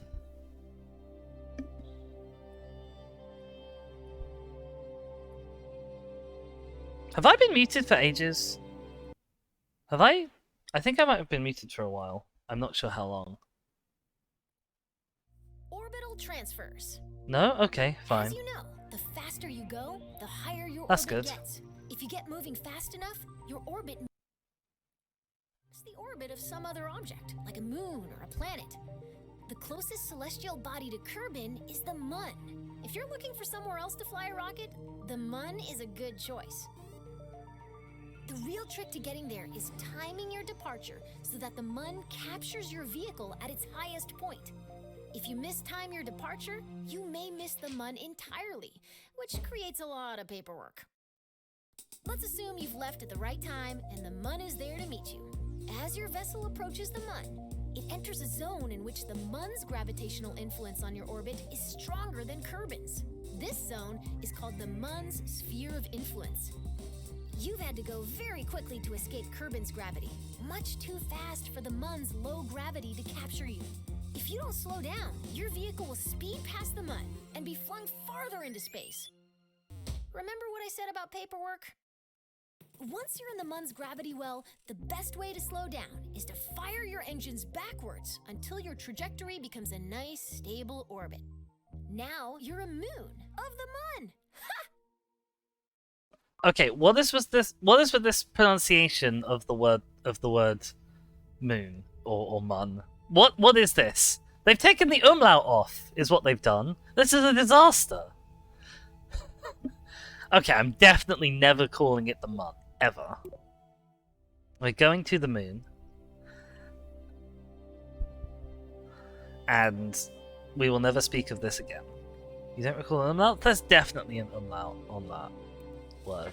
Our rocket is in orbit over Kerbin and ready to fly. The mission today is to, drumroll please, intercept and orbit the Mun. To be captured by the Mun's gravity, our vessel must cross into the Mun's sphere of influence, or SOI, the zone in which its gravity is stronger than any other celestial body around it.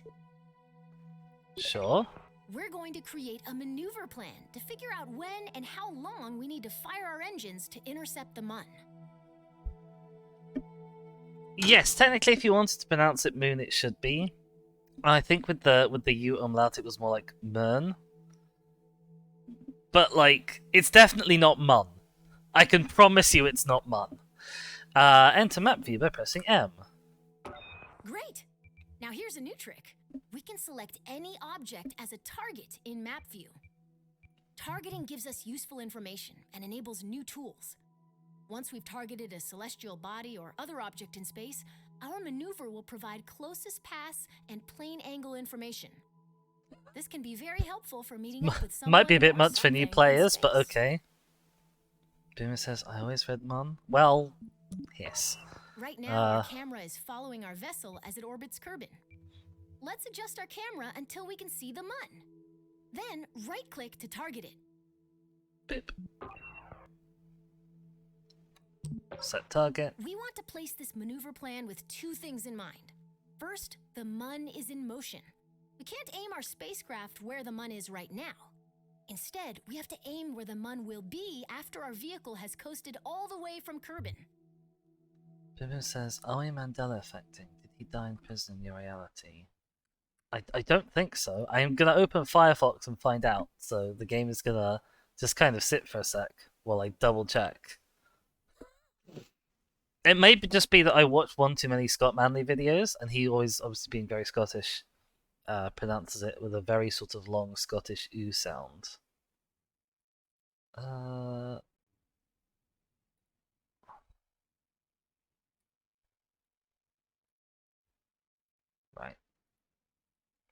KSP wiki. I'm sure there must be one. Oh, my internet's being real bad. Oh, my internet's not liking this.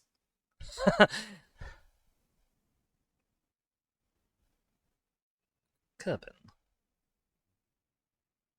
They are named Moon and minmus. What? There's no umlaut there? I'm so confused.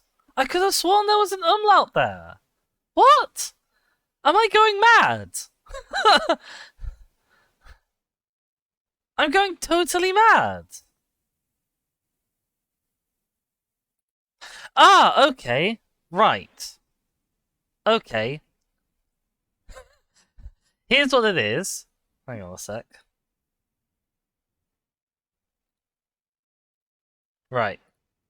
This line of text. Many fans, as it turns out, began calling the body the moon, pronounced the same as moon, believing the original spelling to be a mistake. The spelling in-game is the mun. Oh my god. Oh my god.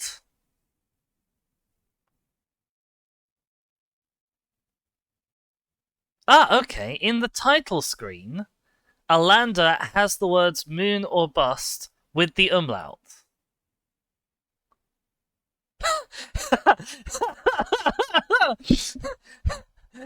So what's the truth? Oh my gosh. Okay, right. So that's where it comes from. I'm going to continue calling it the moon, with the umlaut, because I disbelieve the pronunciation without, even though I will perhaps accept that's what's intended. That's kind of horrible, because I didn't know that was like a fan thing originally. I assumed that was just how the game works, and I never noticed that it didn't have the umlaut in game ever. At no point. Those darn German kerbals.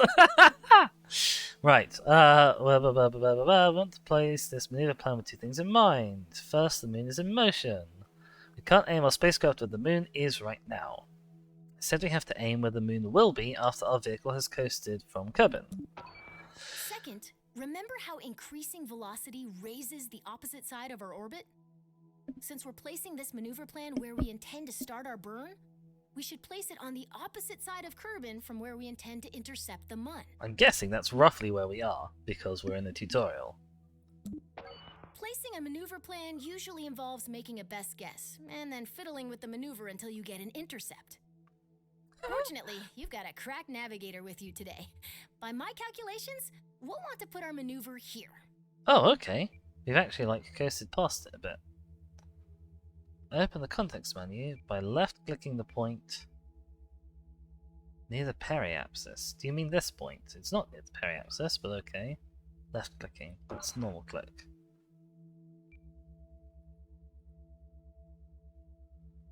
I definitely left-clicked. Do you mean right-click? No. What? What? Hello?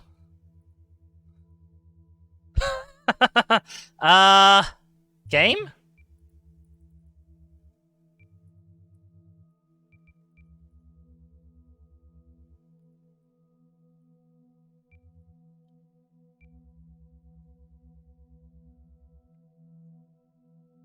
Boxes like top middle of screen.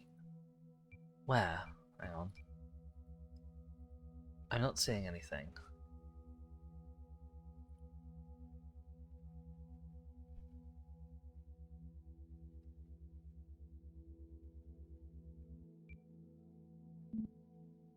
Up here? I'm lost. I'm lost where you're trying to direct me on my screen. If I click, nothing's here.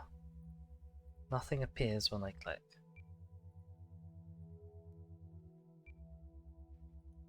Game? You okay? I can click Kerbin.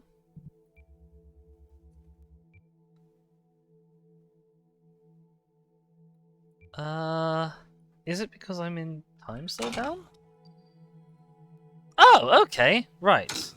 So I can't do that. Who thought that was a good idea? That you can't plan a maneuver while time is paused? Excellent. We've just created a maneuver plan. Who came While up we with could this? find out if our departure timing is correct by just picking a direction and maxing the throttle, a maneuver plan tells us in advance how much delta V we'll need, how long we'll need to burn, and in what direction our vessel will need to point during the maneuver. Oh, you've introduced the term delta V in a pretty scary way. Okay. Grab and pull the arrows to plan a burn along that direction. This maneuver is pretty simple. We want to burn prograde and expand our orbit. Why can you only do this when time is running? Why? Okay, I need to zoom right out so I can see. I suppose that's why they set us very far away.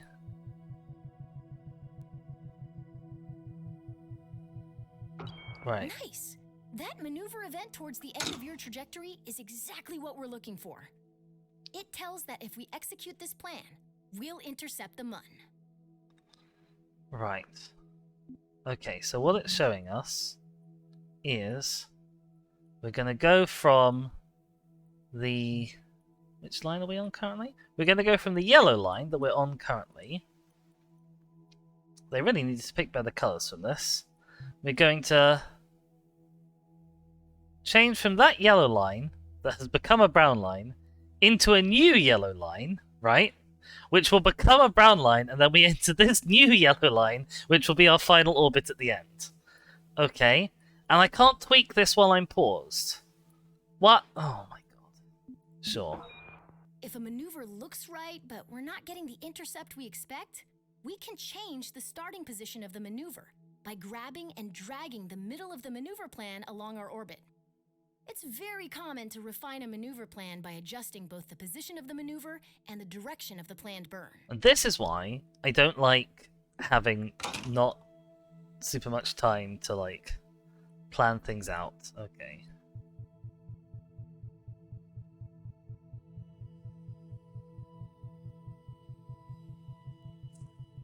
I don't like this. I don't like how... Because I can't tell how tall 1869...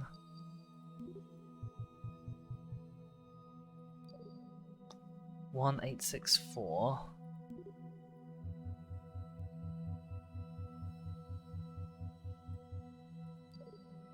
1904, okay.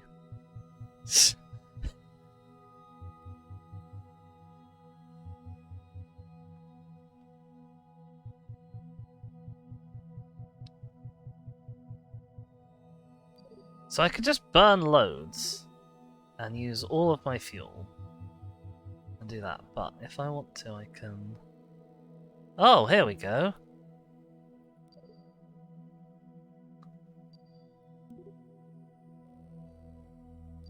Right, so we're now switching from kilometers to meters as we do that, so we must be getting closer.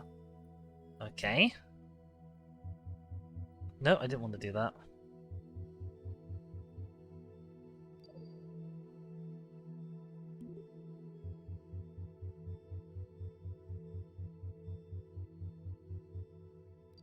Okay, now we're getting further away again.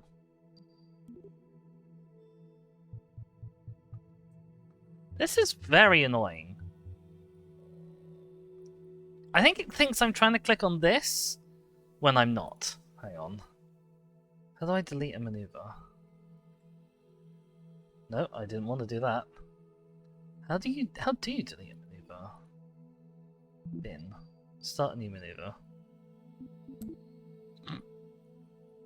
Yeah, it thinks I'm trying to click the up arrow, when what I'm actually trying to do is just move the thing around. Right. Okay. What I want this to do is to show me the altitude while I'm dragging on the arrow. And it does not want to do that.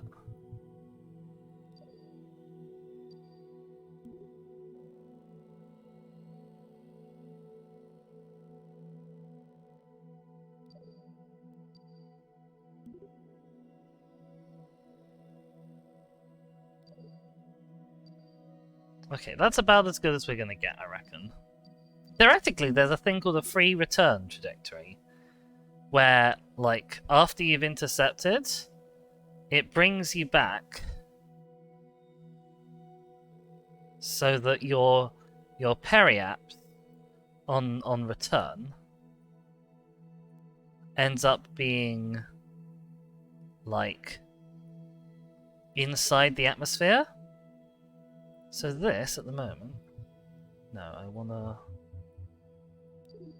And what that basically means is, if you get to the moon and something's gone wrong, so this is what they did on the real moon missions. If you get to the moon and something's gone wrong, then even if you can't do anything, the ship will just drift back to Earth and will like hit the atmosphere and have the chance of landing on its own. Now, this is probably not a very efficient free return trajectory, because we're going to be about 1,000 kilometers above the moon's surface at periaps, which is not very efficient. But it exists. Oh, hello. We've got.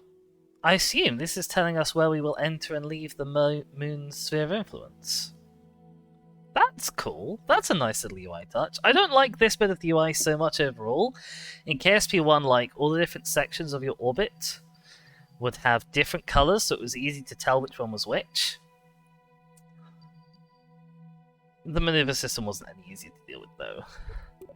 This is not really a change.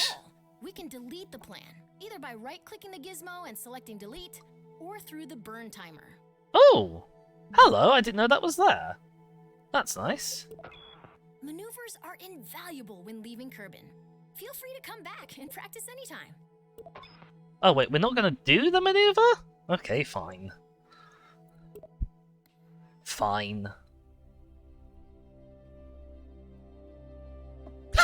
I can't believe they put mispronouncing moon at the bottom of the screen there. How dare... Boom boom, can you hear me? If you can hear me, say hi. If you can't hear me, then don't say hi. Twitch? Not Twitch, OBS. Everything else is telling me I've got internet, so why aren't you connected?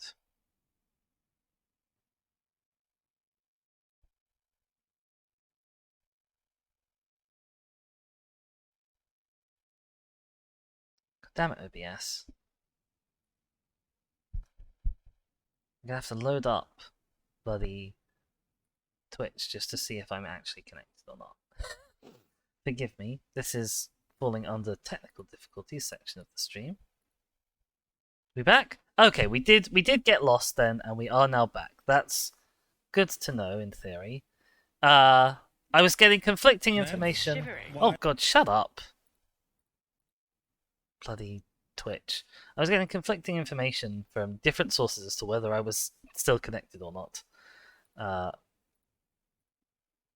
Okay, but we should be back.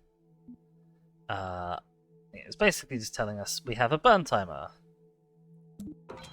The timer also tells us how long we'll need to burn our engines at 100% throttle in order to complete the maneuver. Okay. Now let's take a look at the nav ball. A new marker has joined our old prograde and retrograde markers.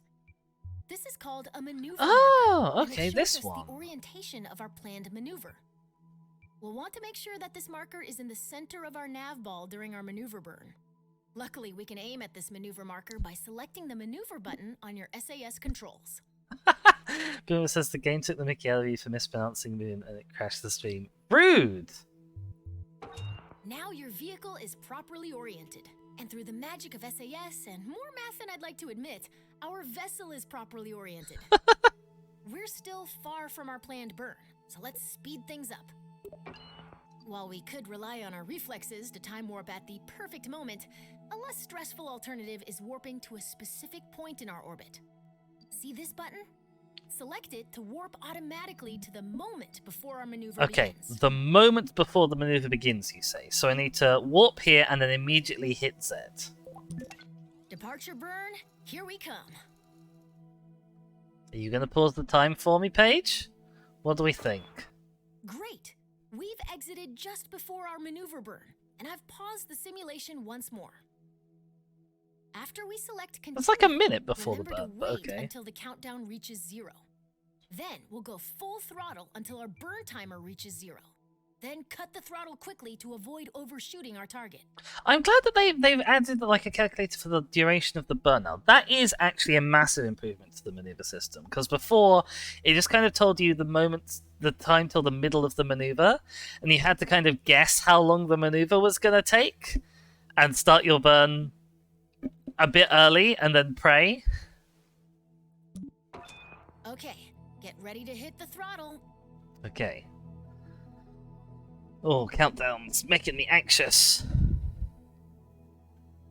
And we're going on 0.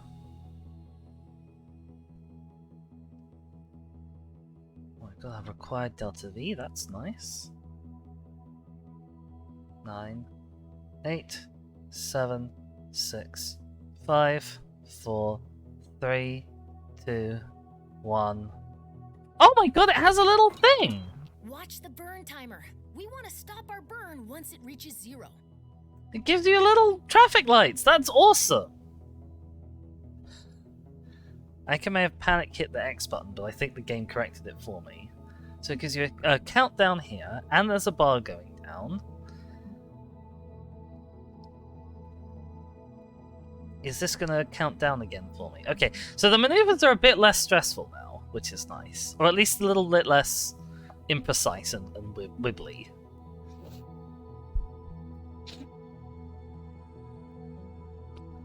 Seven, 6, 5, 4, 3, 2, 1.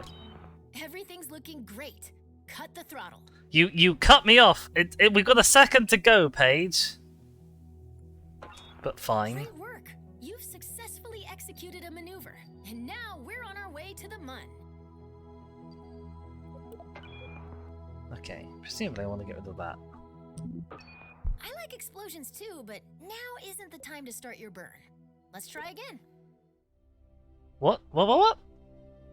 Did it fail me because I closed the maneuver after I finished that bit of the tutorial? God damn it, game! We've got a maneuver plan that intercepts the Mun. Now we just need to execute that. Double goddammit game. Oy vey.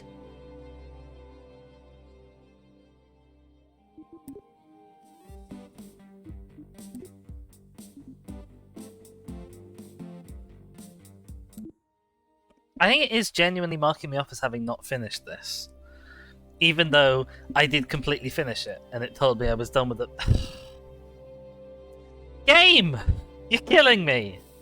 In space. Maneuver plan that intercepts the Mun. Now we just need to. Whenever we have the timer also tells. Now let's take a look at the nav ball. Now your vehicle is. While we could rely on our reflexes to time warp at the departure burn, here we come. This is infuriating. This is maddening. Great! We've exited just before our maneuver burn, and I've paused the simulation once more. After we select continue, remember to wait until the countdown reaches 0. Then we'll go full throttle until our burn timer reaches 0. Cool. Then, okay, Right. get ready to hit the throttle. Bimu says Paige just wants to make you suffer. Apparently! I mean, I guess she wants to make other people suffer more because she's putting me in charge of a space program, which is almost certainly going to get Kerbal's killed at some point. Oh, that was a mistake.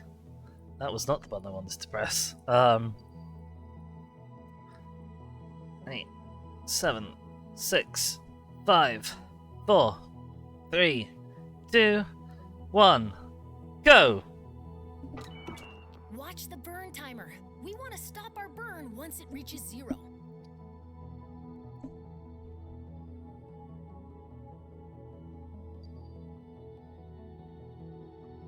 I really like this. This is completely useless and unhelpful, these little glowy rings, but I really like them. They're a really fun addition to the UI.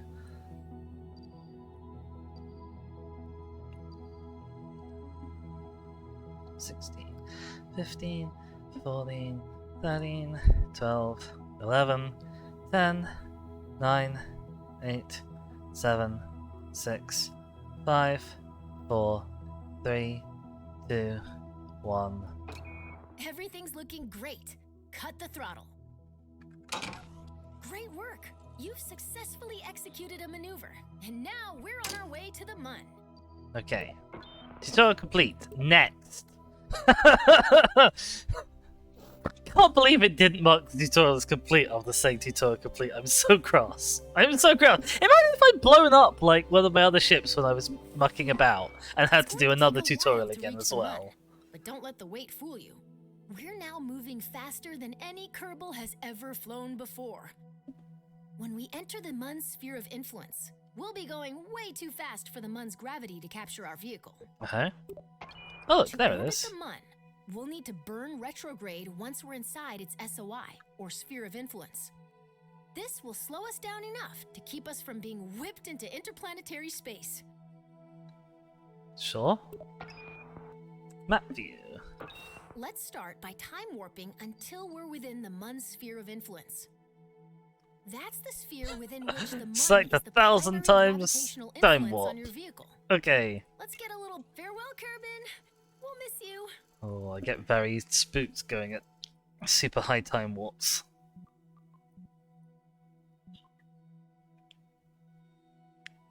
But it's okay, because she's going to pause it in time. We're about to hit the little blue circle, and whoop! Welcome to the Mun's sphere of influence. Let's slow down to normal time so we can create our capture maneuver. It would be fine if we could create the capture maneuver while paused. Why do you even have a pause button if you can't do anything? But no apoapsis? That's because we're going too fast to complete an orbit before sailing past the Mun. Don't worry, we have time to adjust. Our objective is to slow down enough so that both apoapsis and periapsis are within the Mun's sphere of influence. Sure. Remember the rule of orbital opposites. Because we want to lower your apoapsis, we'll need to place our maneuver plan at the periapsis. Let's get started. In order to reduce our apoapsis, we need to slow down by burning backwards, or retrograde. This is a little like deorbiting over Kerbin, but we're going to stop burning before our trajectory meets Mun dust.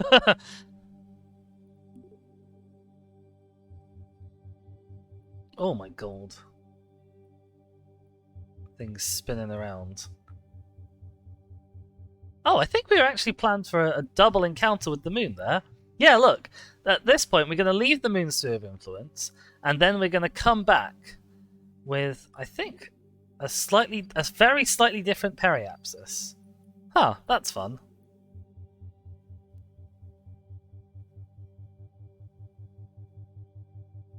I wish I didn't have to be in real time while I was doing this. This is so... I really, really hate that. I want to do this while paused. Okay. I've done it. I've done it. There we are. Maneuver plan set. Next up, let's make sure we're pointed where we need to be. Boop. If the maneuver is right, and we're pointed in the right direction, now we need to time warp to the right position. Right, is it And going to we're on warp our me way. to a minute away like we did before? Almost there. When the countdown reaches 0, throttle up to start your capture burn. When she says I will prompt you, do you mean you're going to pause it at an opportune moment page? Because that's what you did previously with the ending of my burn. So please don't do that again. Okay? Okay, we on the same page, if you'll pardon the pun?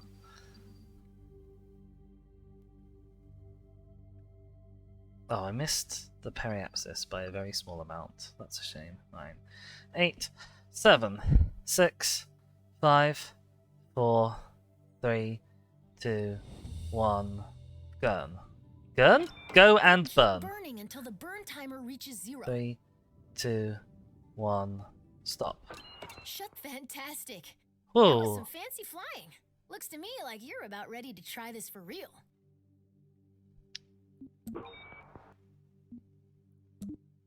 Oops, I accidentally hit replay. I swear to God, if you think I've not finished the tutorial because I accidentally hit replay page. Ooh, bad things will be coming your way. I'm gonna...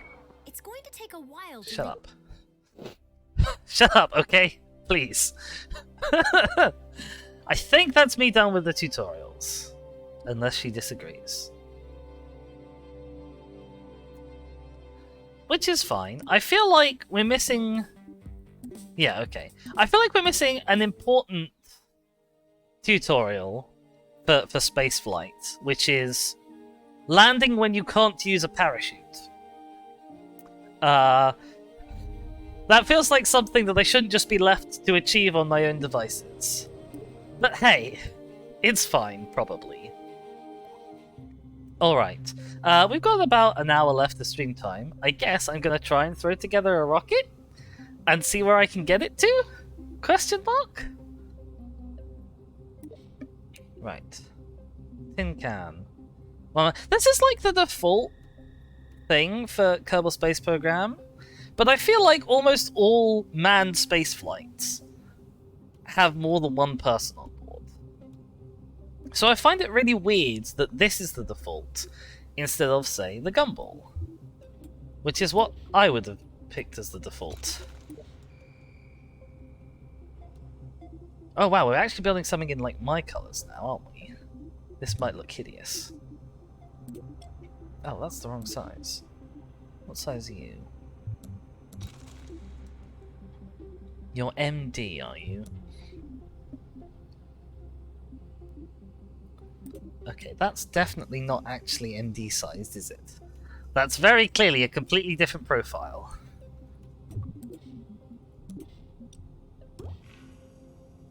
We don't actually need that much, do we? Can I? This is really annoying. I'm trying to click over here to delete the part, but instead it just keeps grabbing new parts. I think I have to click on that bit specifically to get rid of them. That's really annoying.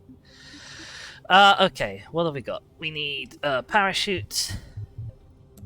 No. Parachute.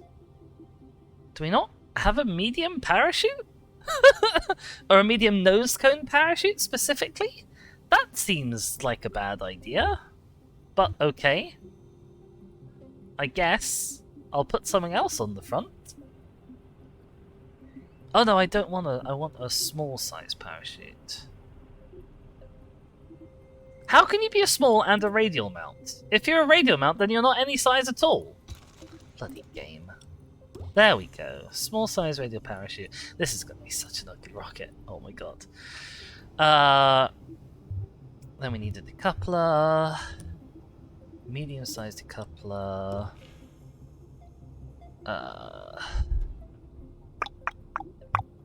Fuel tanks. We don't need too much fuel here.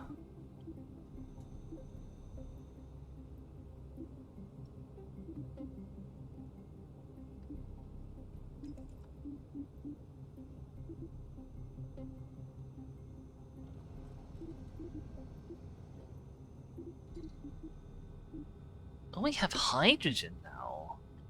Oh, I guess this is for the Nerva engines, right? They're hydrogen burning.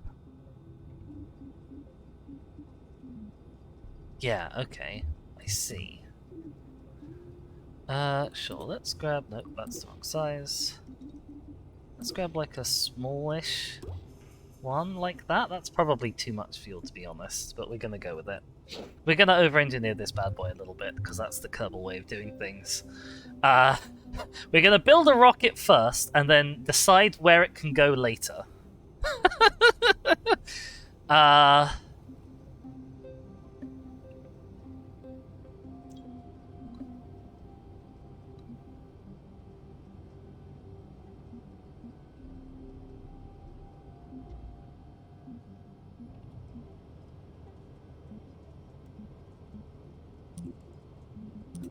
That's kind of cute looking, but very inefficient. No, we need this boy, the Poodle. Which I remember as being a pretty duff engine in KSP1, actually.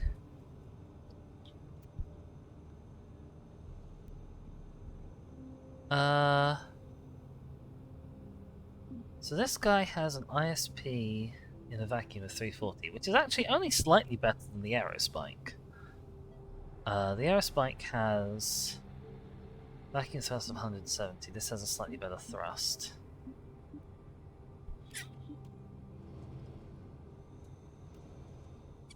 I don't know, I'm tempted to do something crazy, but I probably shouldn't. Let's avoid doing the crazy things for now. We'll just start, like, vaguely simple. Coupling. Oh, I am gonna need...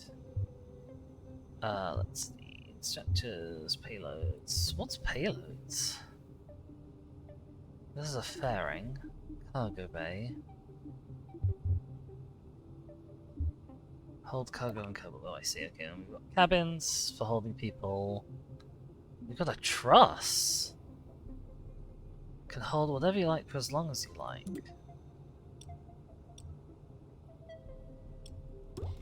Okay. Interesting.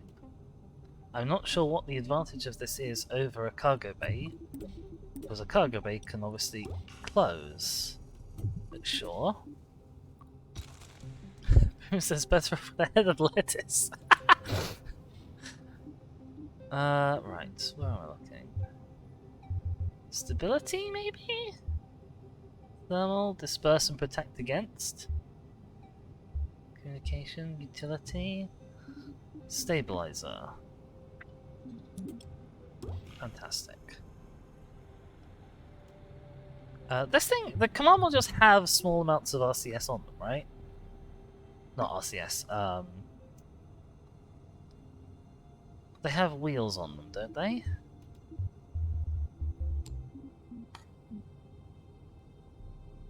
Maybe. We'll go with a solid maybe.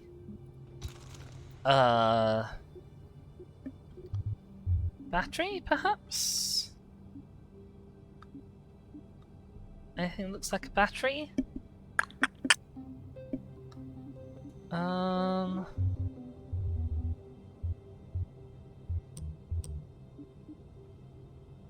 Oh, electrical, there we go.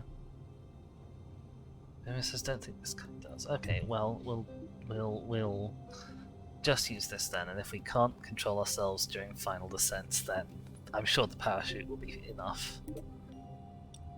Right, that should be more than enough battery for what we need.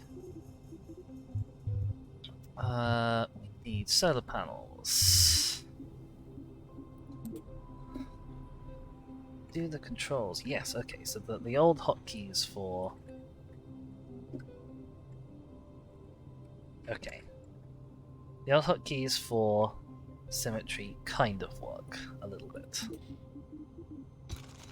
How do I get one that comes flat packed? Ah, there we go. Retractable one.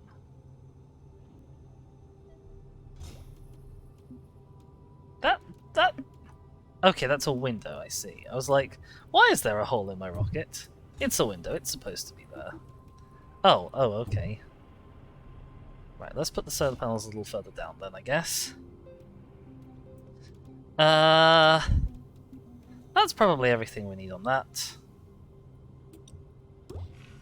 We don't have any RCS, but I'm not expecting us to go anywhere that we'll need RCS.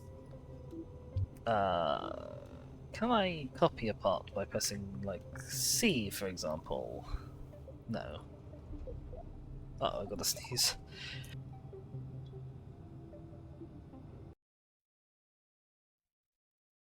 Oh, apologies. Sorry, gosh, that was that came over me at a surprising moment.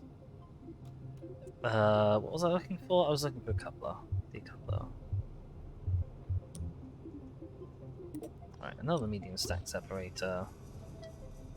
And... Right, there's our upper stage. Do we just want to stick, like, one of these boys on? Probably.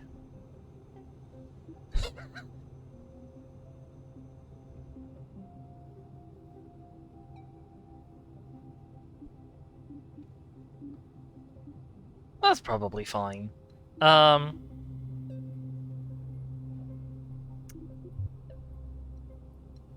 Okay, we've honestly probably got enough fuel in this thing to go way further than we need to go. But I'm going to not help the situation. by sticking that on.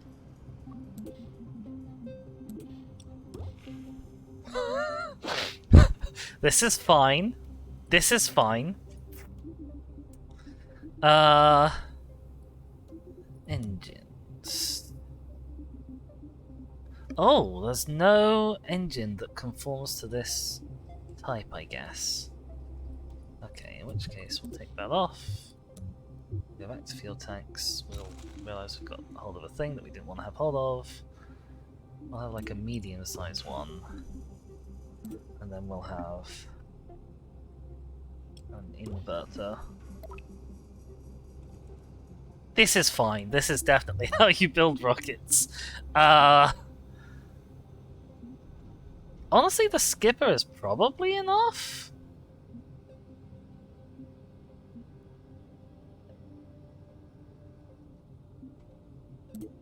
Okay, what I'm going to do is I'm going to stick a skipper on here. And then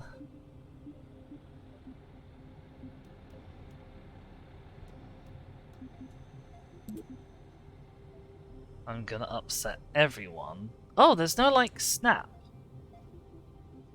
Ah, that's what the magnet does. Snap. Yeah, then I'm just going to make everyone unhappy by sticking stuff to the sides. This is fine. What does this do?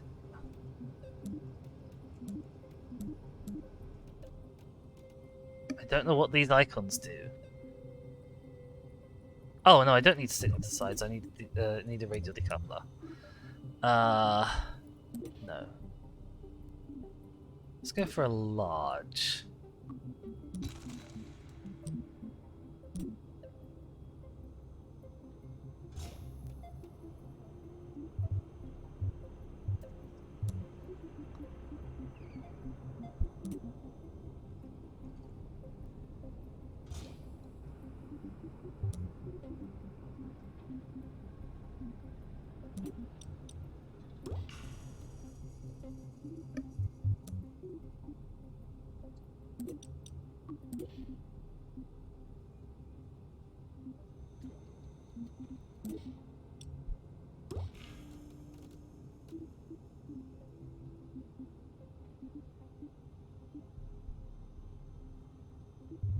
Aerodynamics, little cap.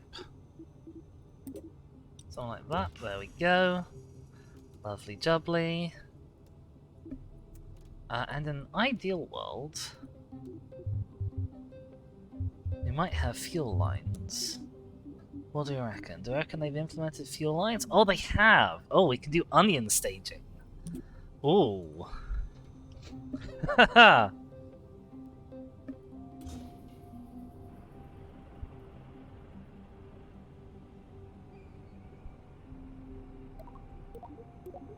How do I stop doing that? There we go.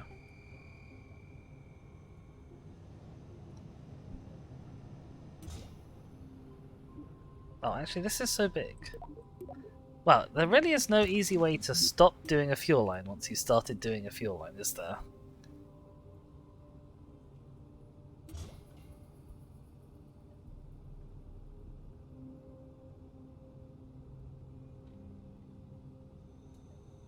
Okay, right, so what theoretically we've done is these radial tanks will drain all their fuel at the start into these two engines, but also this engine. And then they'll detach, and then just the skipper will carry us with this still full, because it'll have drained these first. And then we should probably be well into orbit, honestly, by that point. And then eventually we'll detach here, and this top thing will be able to do its stuff. That's the basic plan. I'm going to move this down just ever so slightly. That might mean I need to reset the fuel lines.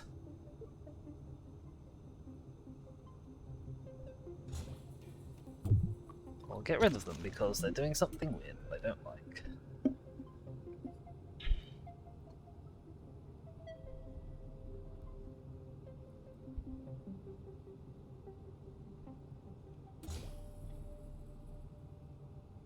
Right, okay. Fuel lines are set up. I suppose I should save this, really, shouldn't I? Get rid of that parts manager. Oh, it's called Fly Safe. That's the full name. That's adorable. This is going to be the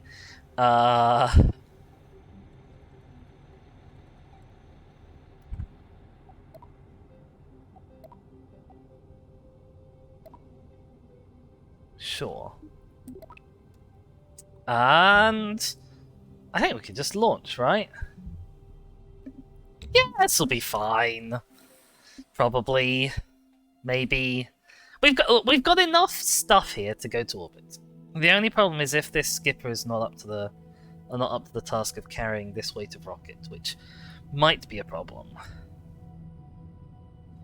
Right. Okay. So SAS is on. Throttle up to max.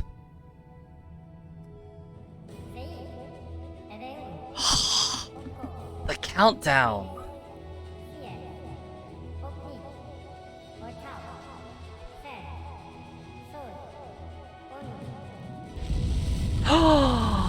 And it automatically does the thing at the end of the countdown as well! Oh my god, that's so exciting! Ah! Right, now we gotta, what, climb to about 10,000 meters, right? Oh, I did not check the staging for this at all.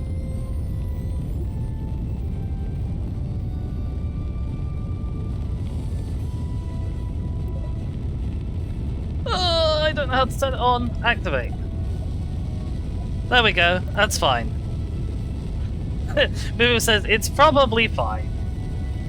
Let's hope so.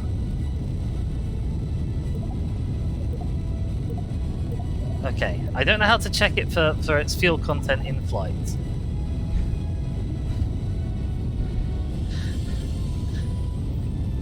This is probably fine. Oh god, we got a lot of turn on us. We've got a lot of turn on us. And we can see what our apoapse height is from this screen.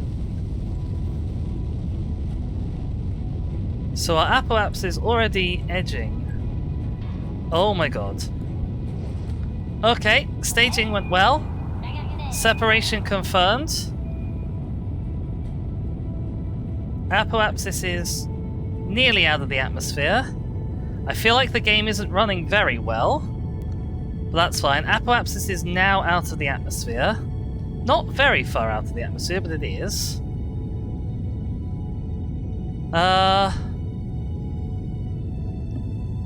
Shall we try and get our apoapse to like 80k?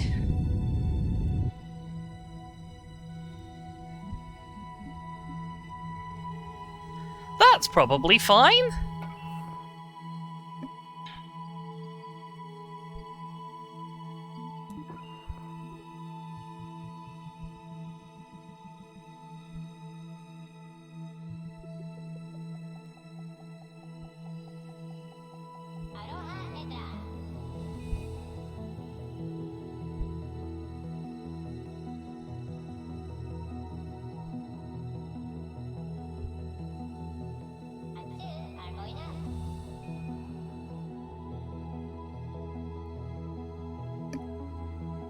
Okay, let's just scrap the maneuver. We'll do this manually. Oh god, it's giving me a tutorial right now? Can you not?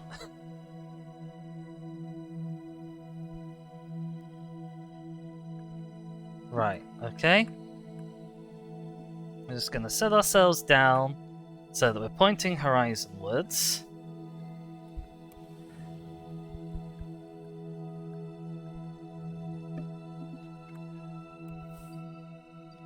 Apoapse in about 20 seconds. We gotta watch our fuel.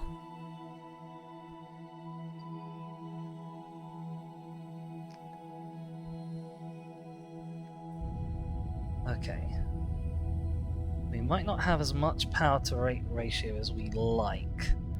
Oh, I maybe should have started this burn way earlier. Okay, I definitely should have started this burn earlier.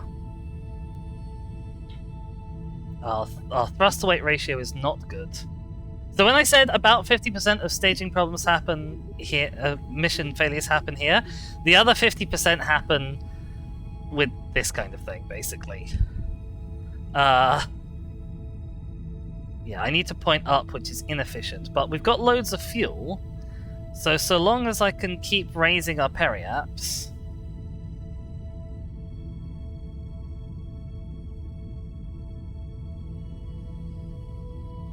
I'm not sure we're going to make it to space today, guys. I think I've underpowered this middle stage. Or rather, what I've done is I've overfueled this middle stage, technically, because it didn't need all this. I could probably have gotten away without this whole middle tank. Let's be honest. If we get to space, then we'll have loads and loads of fuel to go everywhere. But that's a big if.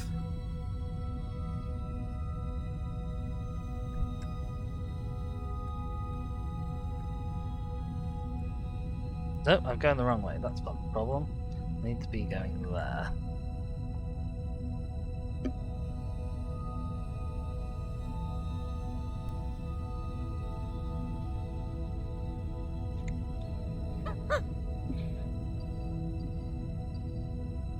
For a rocket thrown together out of a guess, I think that's done okay. Like, we got to space, even if we might not stay in space.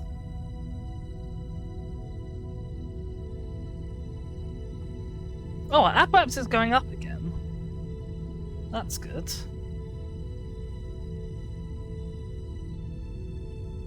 Okay, I think we're going to make it to orbit. Not the most efficient orbit that we could have possibly achieved, but I think we're going to make it there.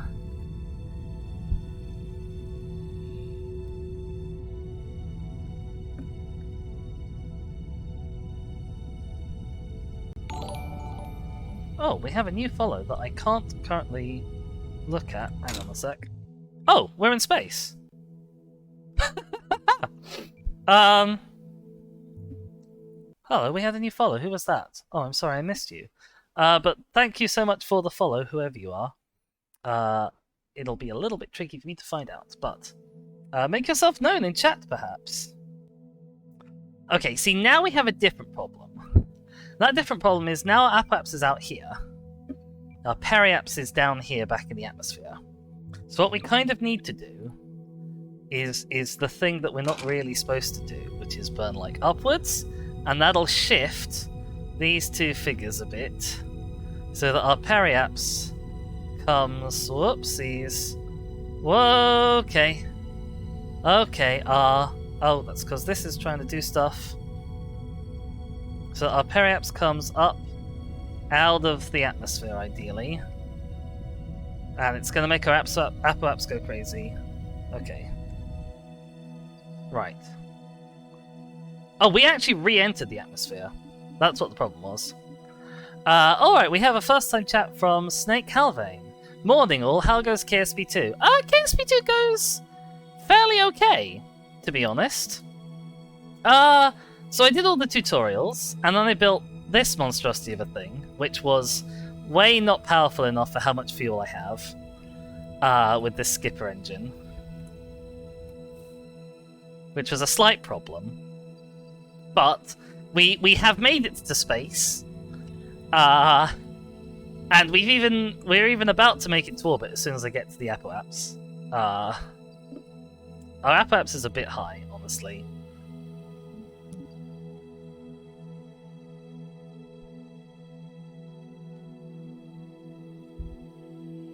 As soon as we're out of the atmosphere, actually, I won't try and muck about with the maneuver just yet. Once we're out of the atmosphere, I'll set that to maybe not a circularization burn, but at the very least, like, something to keep us in a steady orbit.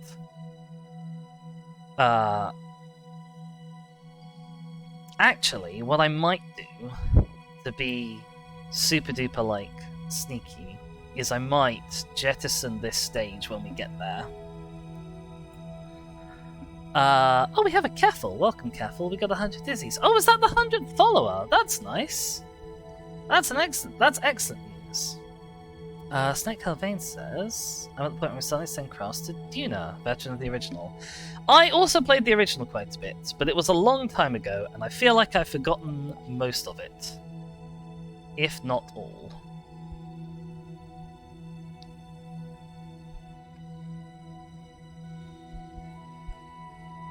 Let's see if we can get those solar panels out. Charge up some Lecky. That'll do. Okay, right. Now we're out of the atmosphere. Our apoapse is at its final height. We just need to find the damn thing.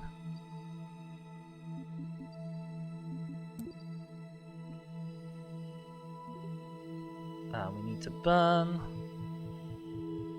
very slightly until our target periapse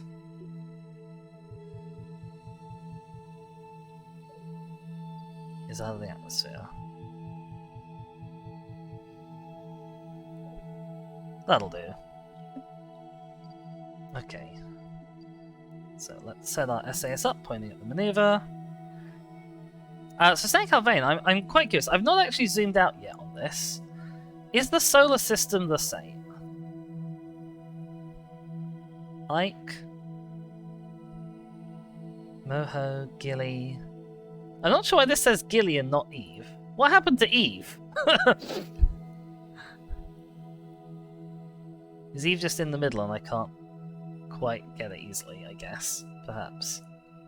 So the system is exactly the same. That's, I guess, comforting. Like, there'll be some familiar stuff going on. Alright, okay. Right, when it says warp to maneuver, just how much to the maneuver is it really going to warp us? That's what I'm a little worried about. Okay, it warps us to 40 seconds away. I see, okay. And then that gives us enough time to sort of prepare ourselves, make sure we are actually oriented the right way, which I'm pretty sure we are. Breathe. Stage. And then 5, 4, 3, 2, 1, go. That I didn't stage. Oh, bother, I accidentally burnt too much. Okay, well, we didn't stage. Or we didn't stage properly, I'm not quite sure why. Oh! I hit the stage button to activate the rocket that I'd already activated previously. That's what happens. That's fine. Snake Helvane says, if you right-click Gilly, it'll give you a menu to focus on it to you see Eve. Ah, gotcha, okay. This rocket isn't intended to go anywhere in particular. This was just like, I'm going to bung together a rocket that's probably a little bit too big and see where it goes. And I could probably take it... I don't know how much Delta V the I've got in my upper stage with the poodle and the little thing. Like, I could easily take it to Minmus. Minmus would not be a challenge at all. Shall I go visit Minmus? I like Minmus. I kind of like Minmus a little bit more than the moon, to be honest. Maybe that's bad of me. Set target. Alright, I have absolutely no idea where I need to start burning from to get to Minmus.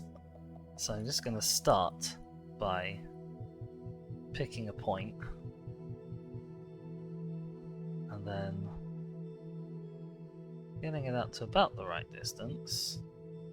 And then just kind of sort of swizzling around until we have an encounter plant.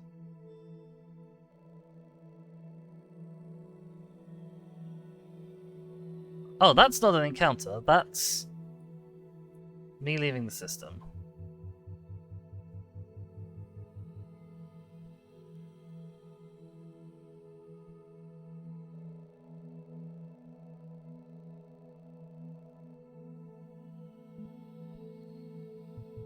Oh, Minmus has a well-old wonky orbit.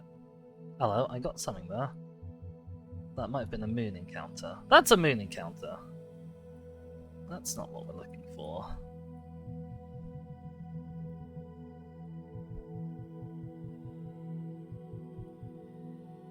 I am aiming at minmus, aren't I? I'm not doing something particularly stupid. Snake Calvane says, considering your 3k delta V. Oh, did it say that somewhere on the screen? Oh! Oh, look! There we go, it says how much meters per second I've got. Oh, I didn't even see that down there. You're so clever, Snake Calvane. It must be an easy trip. You could probably land on one of its ice sheets. Nice and flat, unless the devs changed it up. I've only done flowboats so far.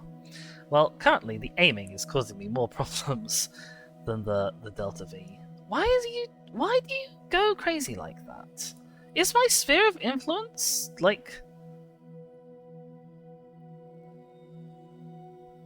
different at different places? Oh, I think I hit minmus there. No, I don't. Never mind. Where the bloody hell do you leave to hit minmus?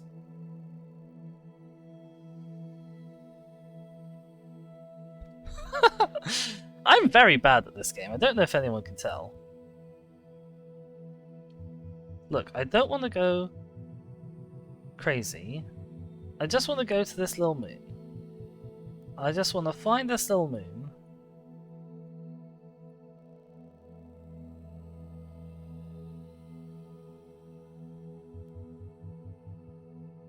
Oh, it tells me my closest approach, doesn't it? So I'm undershooting it there, right? Okay, so I need to burn more in sort of this direction-ish. Maybe, maybe not. Okay, we're gonna fine-tune this. Oh, of course, it's partly because minmus is at an awkward wonk. I'd forgotten that minmus had an awkward wonk to it.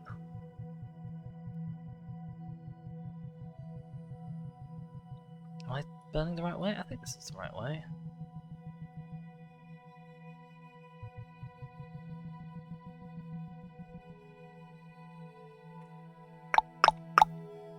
Okay. Right, let's change tack.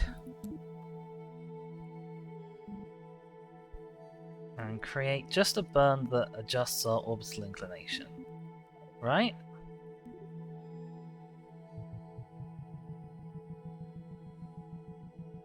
$1.8. 543210. How much delta V is that costing? 400 meters per second, that should be fine. Okay. That's about as good as we get. Right, okay. We're gonna set up for that maneuver. So this is when you're trying to get to like a body that's on a slight wonk, like minmus is. You've got to deal with both getting out there and also getting out to the right height, which is kind of awkward. Are we pointing in the right way? I think we're pointing in the right way. So let's warp to maneuver. Boop. Snake Calvane. Hang on a sec. I see transfers the clock. For think of minmus being at the 12 mark on the clock. Aim for around the 7 to 9 mark. That's the orbital planes don't line up. That means backseat. No. Backseat away. We're a very pro backseat stream most of the time here. Like if I'm playing a game that's quite story heavy, I might be like, oh, don't tell me stuff. But for now, I'm fairly happy with the old backseat. Okay, it's going to count us in. We're actually going to execute this maneuver properly this time, in theory. 17, 16, 15. 14. I wish it would tell me. Oh, it's a 3-second burn, is it? 10, 9, 8, 7, 6, 5, 4, 3, 2, 1. Burn. No, okay, that's not a 3-second burn. That's not what that 3 means. I guess. 11, 10, 9, 8, 7, 6, 5, 4, 3, 2, 1. Stop burn. Okay. Right. So we're now broadly aligned. Right, so now let's try again. Using what Snake Calvane has told us, if we put line minmus up at 12 o'clock, we're aiming for somewhere between 7 and 9 o'clock. So, sort of there-ish. Snake says, "Darn, I gotta go for a bit to do an IRL thing. How long will I be live? Probably for about another half hour. If this mission ends before then we might cut it short. If it does not, if it takes a little longer than that, then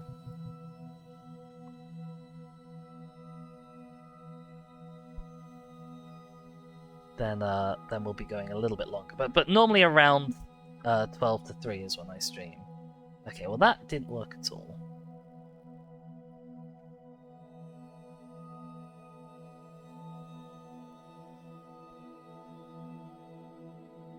Okay, well, the good news is we've got a minmus encounter. The bad news is it's not a very good minmus encounter. But now that we've made it, we can, like, tune it. So how's that periapse going? 1600 km. Wait, is that going in the wrong direction now?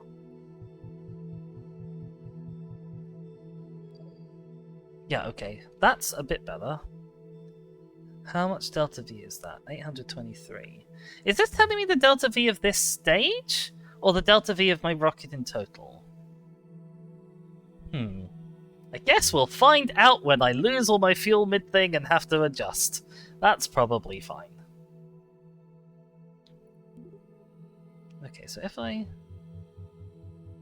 don't want to do that. If I do that, bring this approach down. Can I fine-tune this a little bit?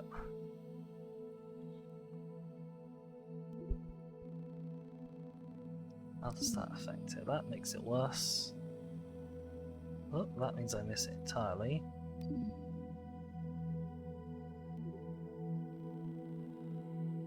I really wish I could see this at the same time as...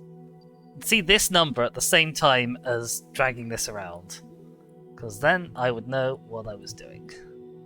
The best we got was that 400. That's about as good as I think we're going to get. With my limited skills. Snake Havane says, before I go, that's the current stages Delta V. Oh, well, thank you so much for your help. I wish you the best of luck on your store trip. If you're very rapid, you might see us actually near Minmus. Right, okay. Warp to maneuver? No, set ourselves up for the maneuver first. Are we set up for the maneuver? No. Okay.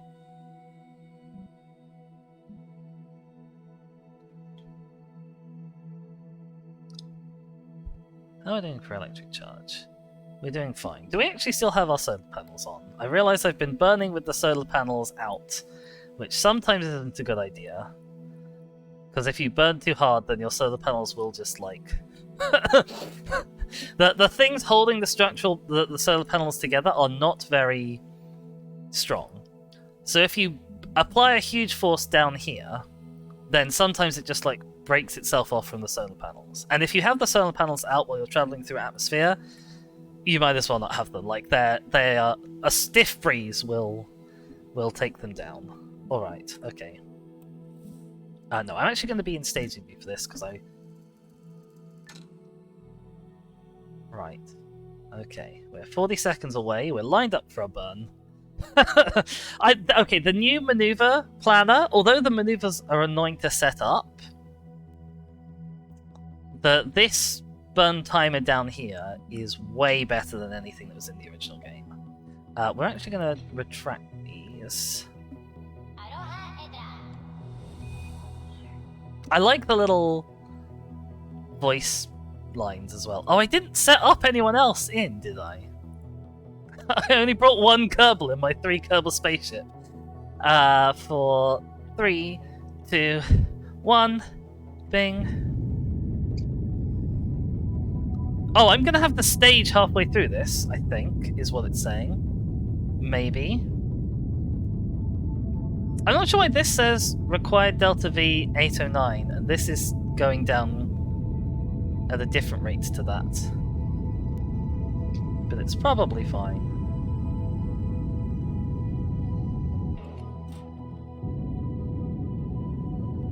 $12, 11, 10, 9, 8, 7, 6, 5, 4, 3, 2, 1. Boop. Oh god, I hit the wrong button. Okay. Well, we slightly walked it. Get rid of that. But we have a minmus encounter. It's very slightly less good than the minmus encounter we expected, but we've got one. That's what's important.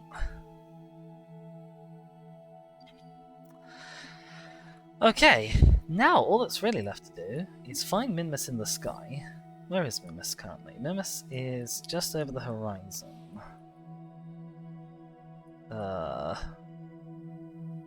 Maybe? Maybe it's not just over the horizon.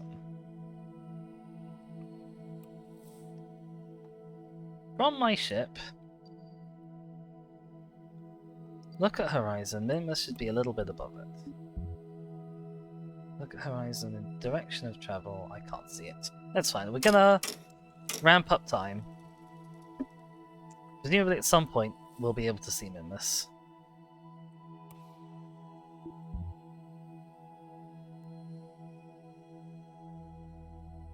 As we get there.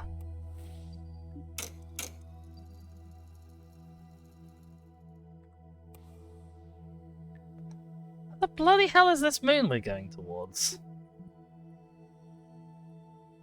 Oh, hang on. I forgot to put the solar panels back out. That's real important, because otherwise we will have no juice left in our batteries. Let's do a roll so that they're both pointing at the sun. Right, hang on.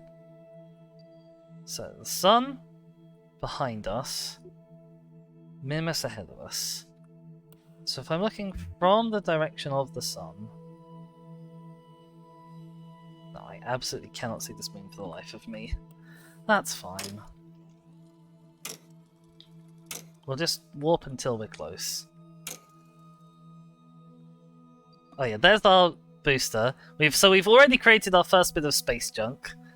Because I meant to stage that while we were circularizing our orbit, and I failed to do so. Come on, we must be able to see this bloody moon now, surely. Where the hell is Minmus? I can't find it anywhere.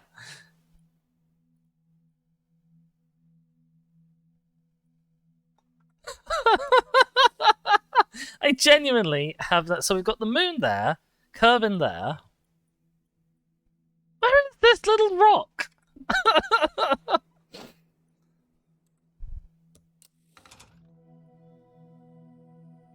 Okay, we're gonna time warp. Maybe Minmus is just that small. There it is! There it is! Oh my god, finally.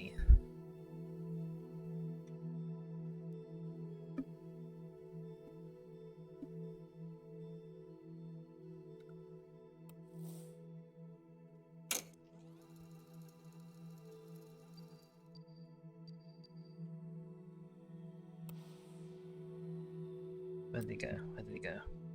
There you are. There's Minmus. Okay, that's where we're heading towards. Presumably at some point this is going to go a bit crazy. Oh.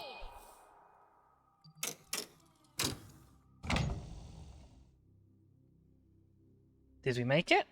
Yeah, okay, we entered Minmus's sphere of sphere of influence. Also, OBS is having problems with bitrate, so I might disconnect possibly, or I might have already disconnected. One of the two. Let me know if y'all can still hear me. Meanwhile, I'll go have a look for this little thing. Hi there. Hi there, Minmus. You look much like how I remember. Still here so far. Okay, fantastic. Oh my god. Do they really need this many game on pause notifications? Alright, well now that we're here, let's set up a maneuver for periaps so we can get a minmus capture.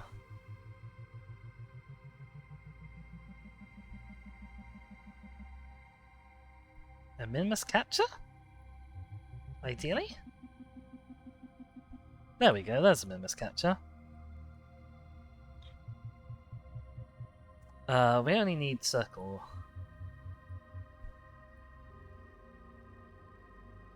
Really? Right, what's that perilous? Like 450. That should be fine. We probably do have enough Delta V to land and take off again. I don't know if I'm that brave for my first foray into KSP2. I think we're just gonna get a minmus capture. We might get a minmus low flyby, actually.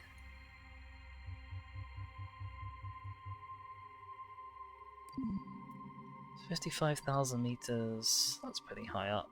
We can go lower.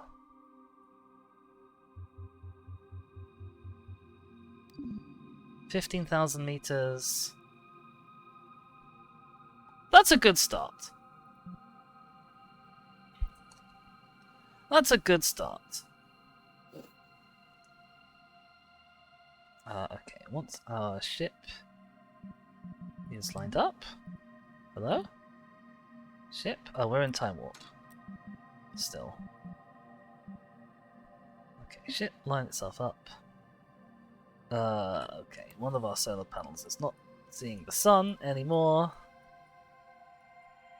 Oh, you're both seeing the sun. Warp to thing.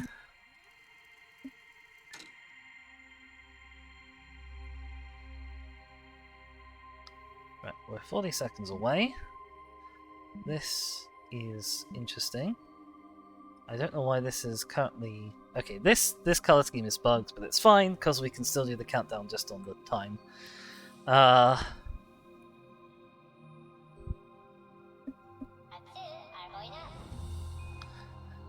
17, 16, 15, 14, 13, 12, 11, 10, 9, 8, 7, 6, 5, 4, 3, 2, 1. It fixed itself. Burn. Yeah, the Poodle is not the most powerful engine in the world.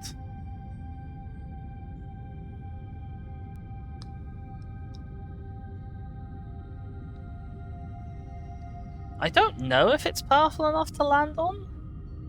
I don't know if we can see our thrust to weight from this screen. We probably can't. Yeah, this was not a very good minmus capture, honestly.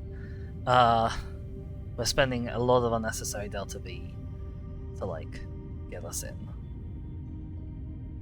7, 6, 5, 4, 3, 2, 1, stop. Uh-oh! I think that's technically a crash. Okay. That's fine. We'll just,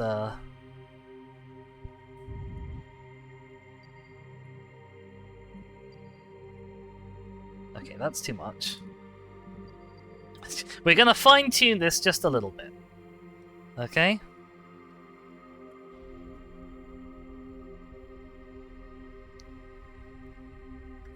There we go. That's basically what we had before. I'm fairly confident we've got easily enough Delta V to make it back. We could try landing, but it's not going to go well. So, let's go into proper space flight view. Find the planet that's supposed to be underneath us. Okay, I think the camera's a little buggy because it keeps jumping back. And we're just gonna speed up time.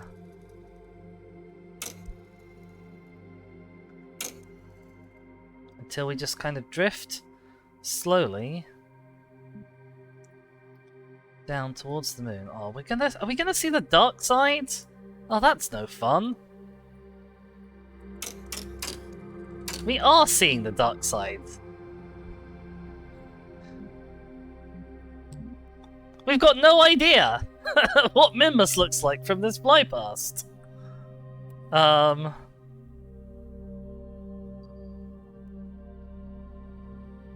I reckon we've got 1629 Delta V left in the rocket.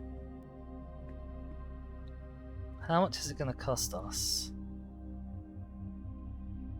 to bring that apoapse down?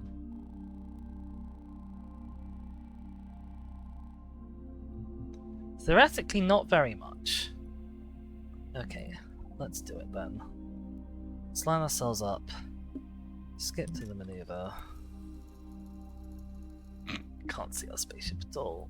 It's fine. Oh, the sun! We found the sun again! 24, 23, 22, 21, 20, 19, 18. I don't need to count down the whole way. Y'all can read.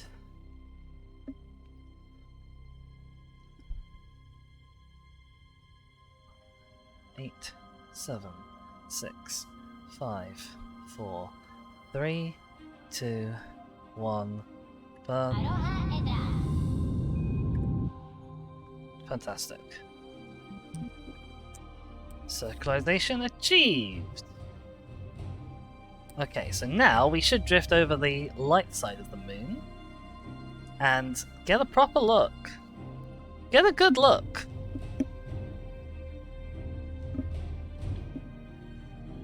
At minmus. When you're saying boom boom do it, are you telling me to... Are you doing it to the circular eyes, or are you doing it the ill-guided idea of landing on this blasted rock? I think the only good landing spot I could possibly have would be on that bit of ice there. I think that's the only thing that could possibly be flat enough, and I'd be landing on engines, because I didn't bring any landing legs. It's a really bad idea. How fast are we currently travelling? 148 meters per second is not that fast.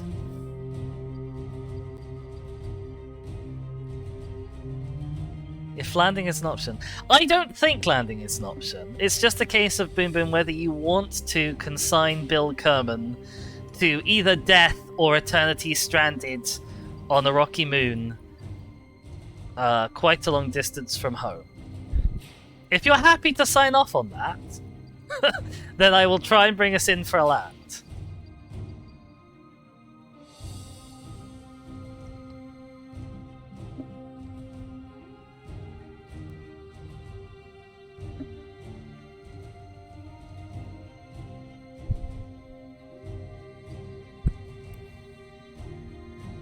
But, you know, like the proper moon missions. Nah, okay, right. We'll be fine. We'll be fine just observing. The real moon missions, just observed. And to be honest, we still don't know if we're actually getting home anyway. So, trying to land might be running before we can walk.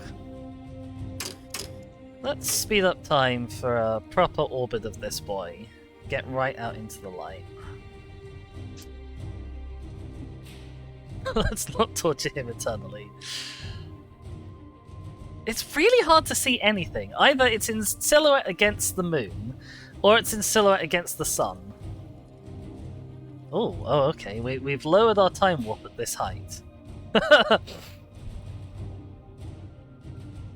It's decided we're too close for it to be safe for us to time warp that low. I think a periapse of 9,000 is fine. I really hope a periapse of 9,000 is fine. Like, it's not that big of a rock. How big can the tallest mountain possibly be, right? Right?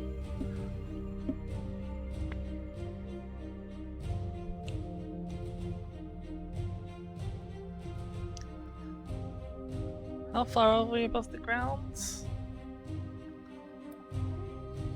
Oh, the ground's only like 4,000 meters above sea level. We're passing 9,000 meters above sea level. That's fine! I tell you what, just in case, I'm gonna point him away... No, that's towards the ground. I'm gonna point him away from the ground. Just so that, like, if he does hit, or if it looks like he's going to hit, the engines are the bit that hits first and not his face.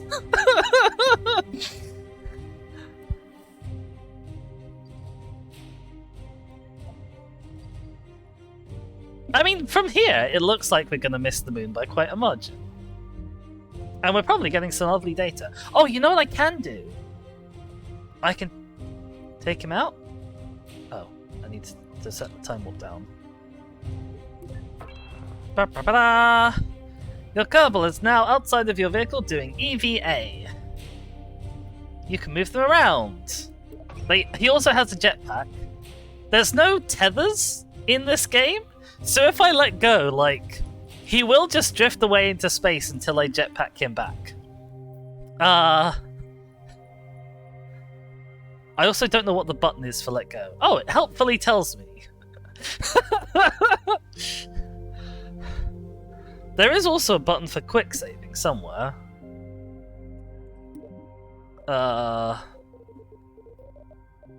Save game. Save. Settings? Is there a controls?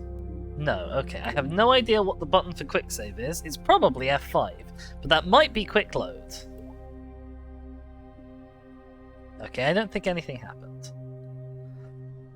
Still, we have a manual save. We can climb him up the ladder, down the ladder. If I put more ladders on, we can climb him all over the ship. Okay, let go. And it's F to grab. We are now drifting. Okay, that's scary. Let's not. I'm bored with B. Let's get him back inside. Oh look, they do have reaction wheels. That's nice. Anyway, let's set up a maneuver to get this guy home, shall we? Well, that's going to be awkward because of how we're rotating. Right, so let's see. Minmus is going around Kerbin this way, so we want to be at, like, this bit of our orbit to burn away from Minmus, I think. And that means that as we add velocity here... Nope.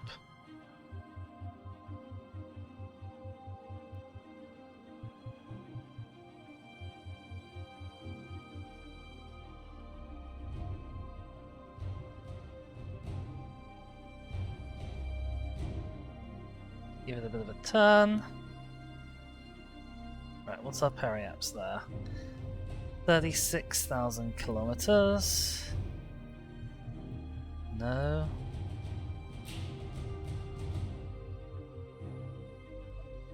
So the 8,000. That's probably about as good as we're gonna get. Honestly. From here. And then once we're out of that, we will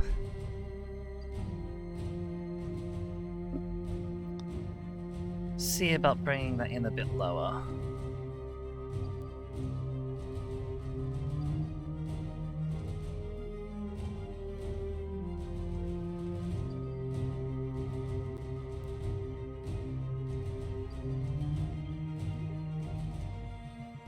That's not helping, is it? No.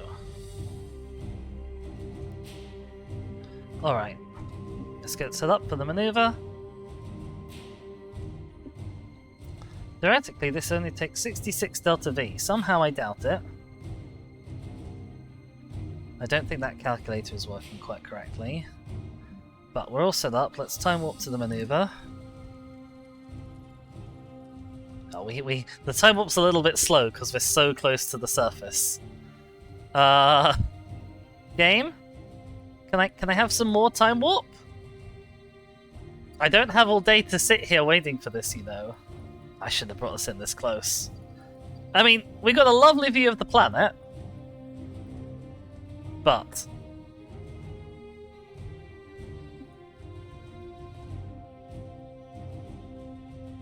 I think if I'd brought some legs, I probably would have tried to land.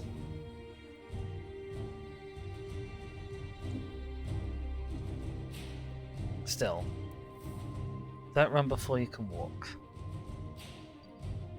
Okay, we are approaching periaps, and we're still about 2,000 meters off the ground, which is A lot. Oh, that mountain is nearly as high as us. It's a lot closer to the ground than I was sort of aiming for, but we'll be fine.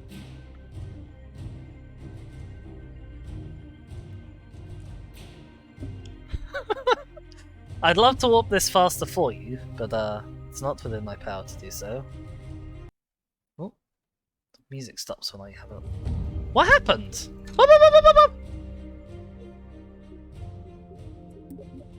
What happened? I don't think it liked me tabbing out.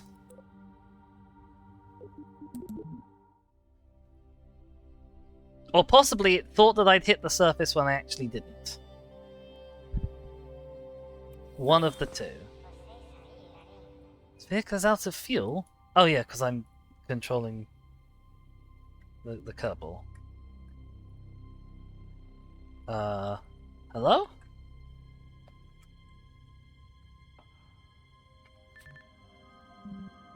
This is fine. Right, I am gonna have to set up that maneuver again.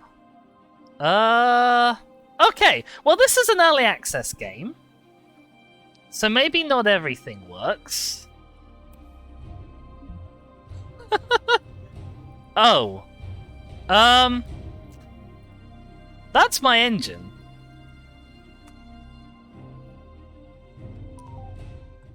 Let's see if I reload the quick save if that comes back.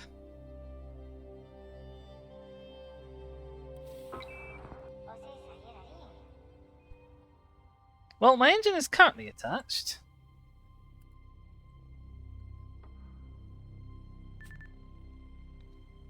Okay, that looks better. Do we have a orbit? No, we don't.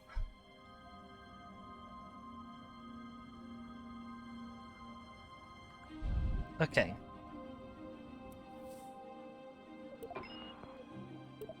Well.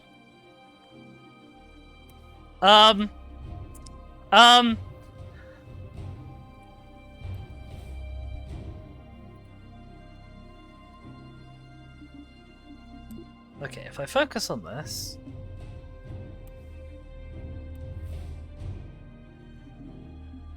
Oh my god, I can destroy it. That's a terrible option to have. Okay, so Bill Kerman might be stuck by the foibles of early access games, possibly. Is there a way to go to the tracking center? This is the tracking center. From here, you can go back to your vehicle, hopefully.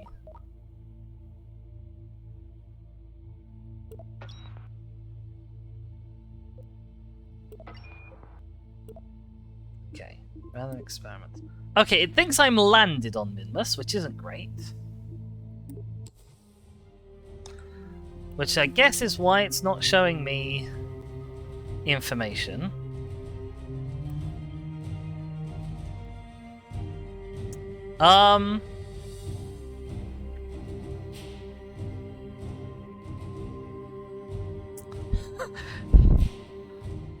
This is fine. This is fine.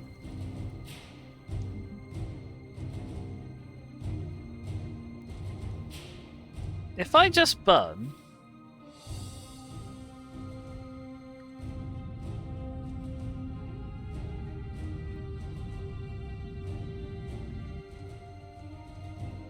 Okay, well it's figured out that I'm going to leave Minmus' sphere of influence. Unfortunately, I'm also going to leave Kerbin's sphere of influence. That's not what we want.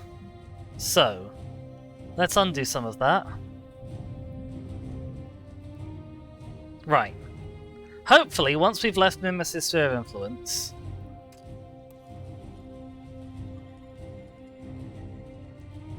it will recognize where we are, and hopefully we should still have enough Delta V to make it back to Kerbin, maybe, if we're really lucky. Early access gaming!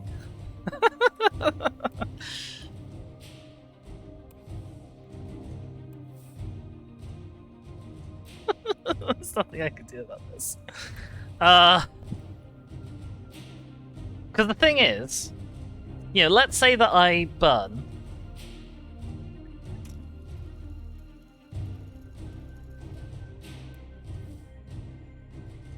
You know, let's say that I'm like, oh, well, I'll just point retrograde and burn. Right? Like, if I burn away all of my delta V pointing retrograde, I will probably hit the planet. But I will have no idea where I'm going to hit the planet or how fast I'm going to hit the planet.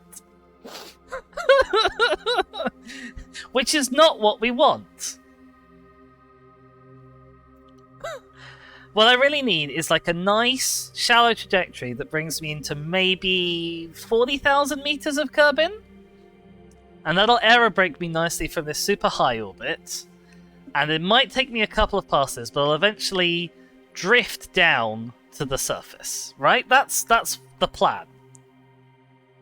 That's what we want.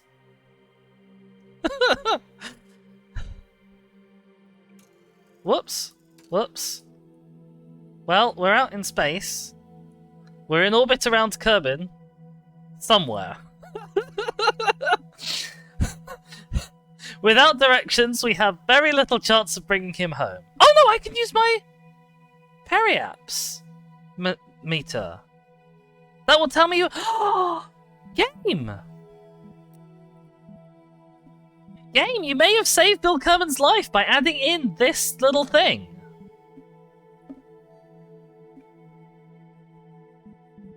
Right, we're also fairly close to Apoap, which is the most efficient time for us to burn, to bring down our periaps, because it's opposite the periaps. So, we're flying without maneuver nodes. We're just going to do this solely on instruments and try and bring Bill Kerman home. Oh my god. This has suddenly become a lot more tense than it was ever intended to be. What time is that? That's 2 times speed. That's 4 times speed.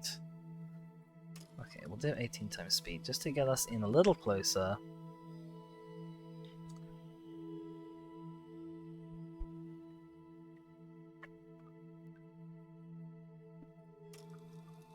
Okay, I really need to tick this down. Is this an hour instead of a minute? I think this is an hour instead of a minute. I thought I was like a minute away from Apoaps. I'm an hour and a bit away from Apoaps. That's fine. Just scroll it right down. 5 minutes from Apoaps. That's perfect.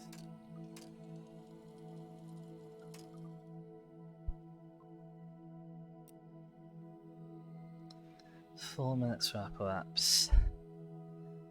3 minutes for Apoaps. 2 minutes for Apoaps.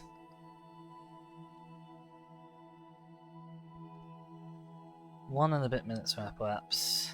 And we'll pause there. Bring it back down to real time. Make sure we're oriented away. Now I don't know how long this burn is going to take, so I've just got to guess roughly how far in advance of the Apoaps. Oops, I should be playing. Just got to guess roughly how far in advance of the Apoaps I need to be. I'm going to say about 40 seconds. If it's a little bit inefficient, that's probably still fine. Just check that everything's still in one piece. There's no point me using the map view anymore, because there's nothing on it. I just got to use these numbers. Okay.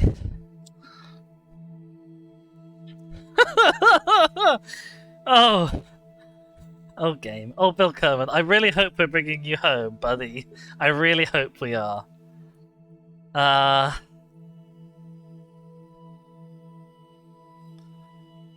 Oh, I was supposed to start burning. Right, Periaps is coming down. Okay, probably doesn't need to come down that quickly.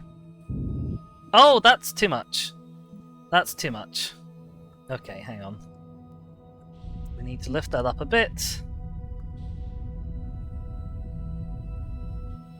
Okay. We need to bring that down a bit. I know this is inefficient. .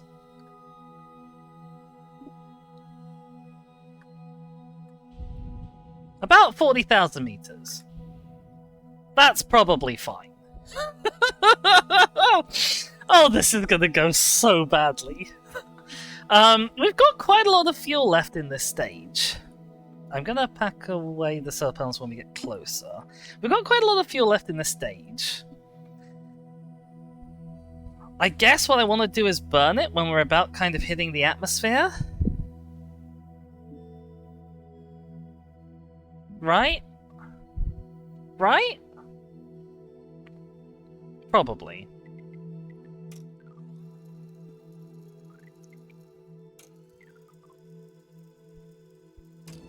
Whoa!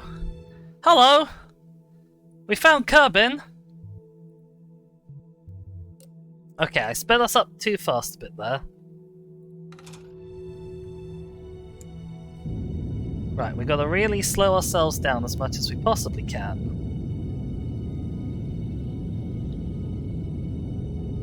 Because we are currently going very, very, very fast.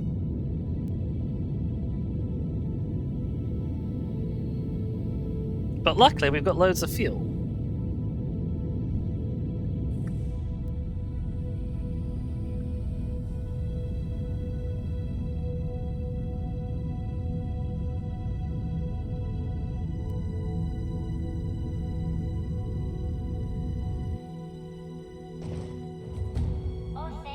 Right, bring the solar panels in, and that's it.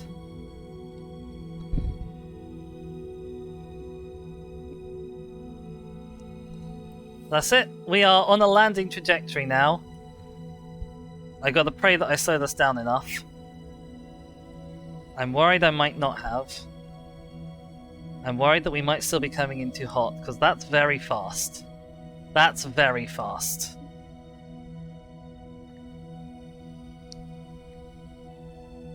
Well, these things, I think, have an inbuilt heat shield. I'm fairly sure they do.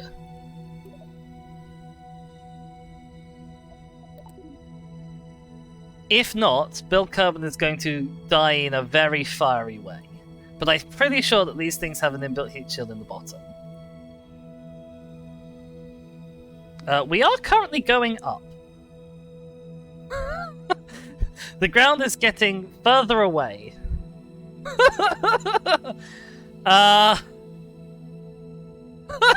We're in space. We were briefly not in space, but we are now in space again. I don't quite know how that's happened.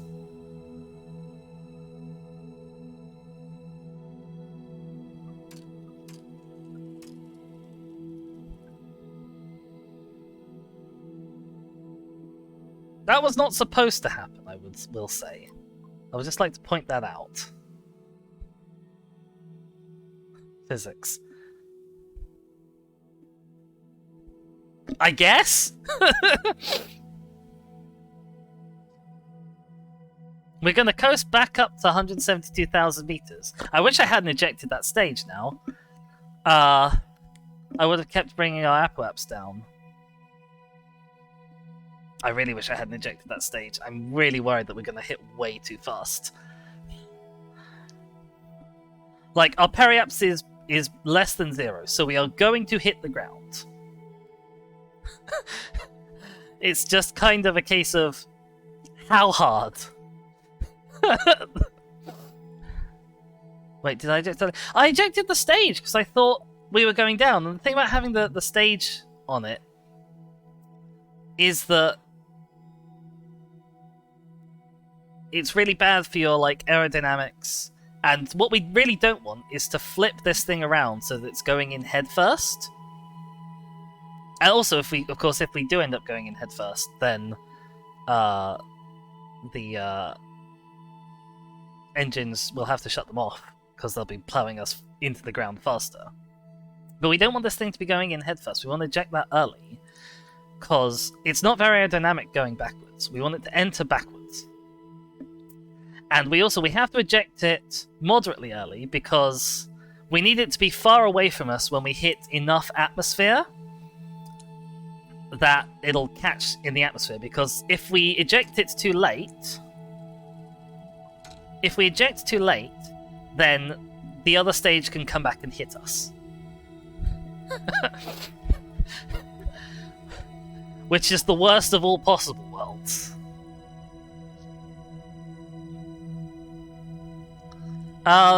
Yeah.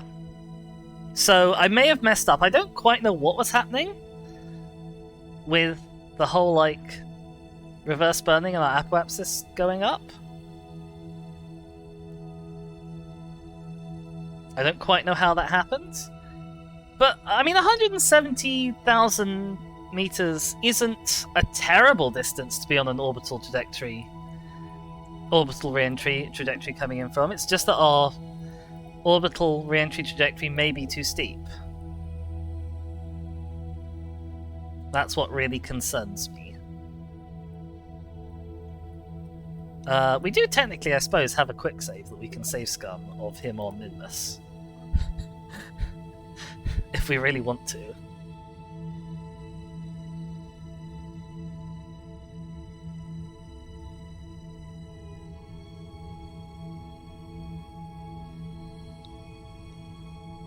Okay, we're about to hit fairly soon the hard part of the atmosphere, and if they've implemented it, you're going to see a real fireworks show as things get very, very, very hot. It took them quite a long time to implement re-entry effects in KSP1, so they might not have added them yet, but a lot of the focus on the game so far does look like it's been on the visuals, so maybe it will exist. There's our shiny, heat-reflective base.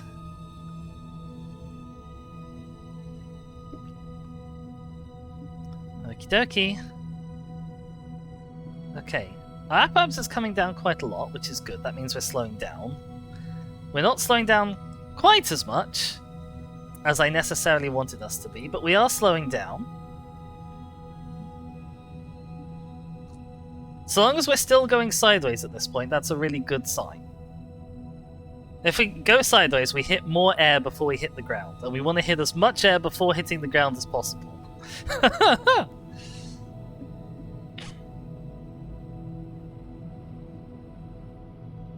Doesn't look like we're going to get any entry heating effect. I'm going to wait for the parachute opening until we're below 20,000 meters to see if we can bleed off some of this surface velocity.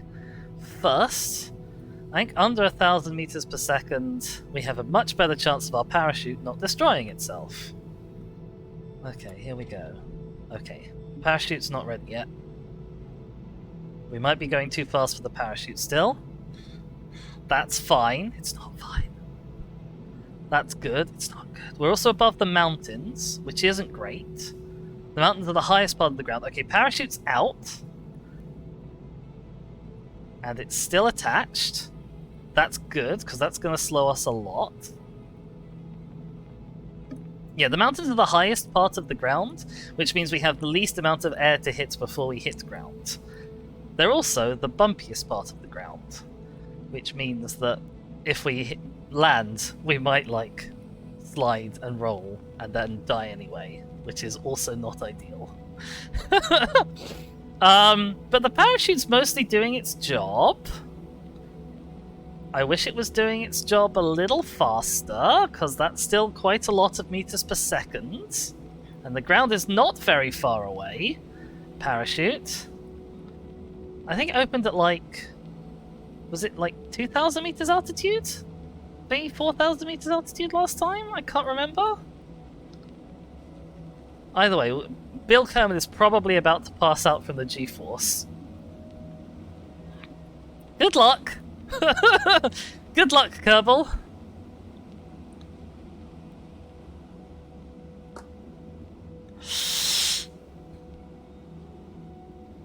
Watch this, watch this, watch this. When it opens, if it does open... Is it gonna open? Parachute, you're leaving this really late!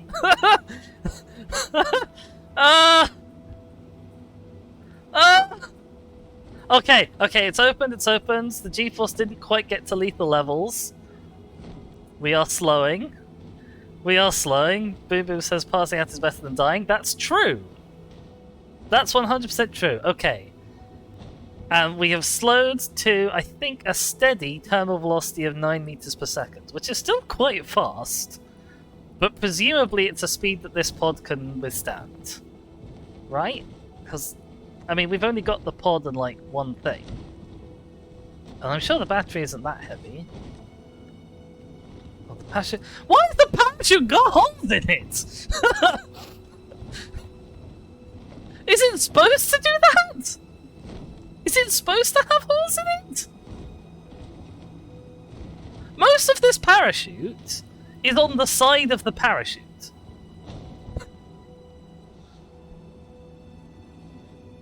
I tell you what, our compass is also going pretty mental right now. I'm not even sure why. Could just be see-through.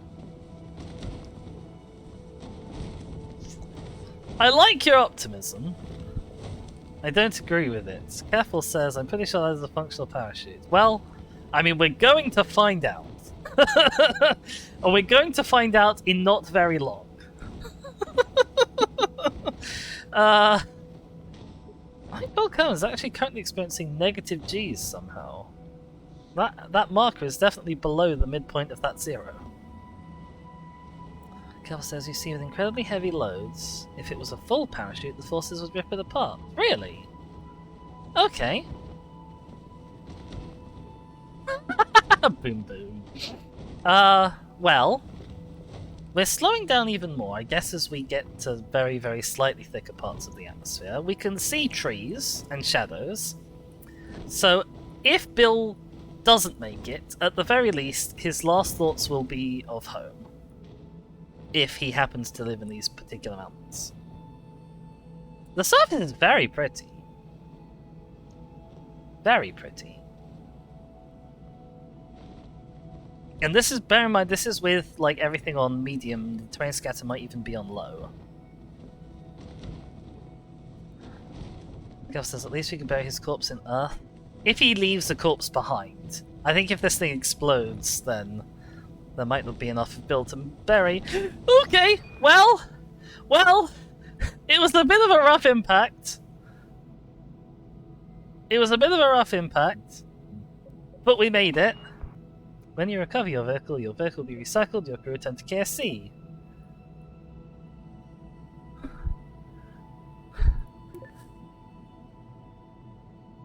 Notification critical. Inactive crash course. Random experiment 1-1 on crash trajectory. Okay. Well, you did it. You insane, crazy-haired guy. And you lived to tell the tale. And your ship is sliding away down the hill. But that's fine. You go in, put the handbrake on. That is where we are going to leave it for today. Good grief.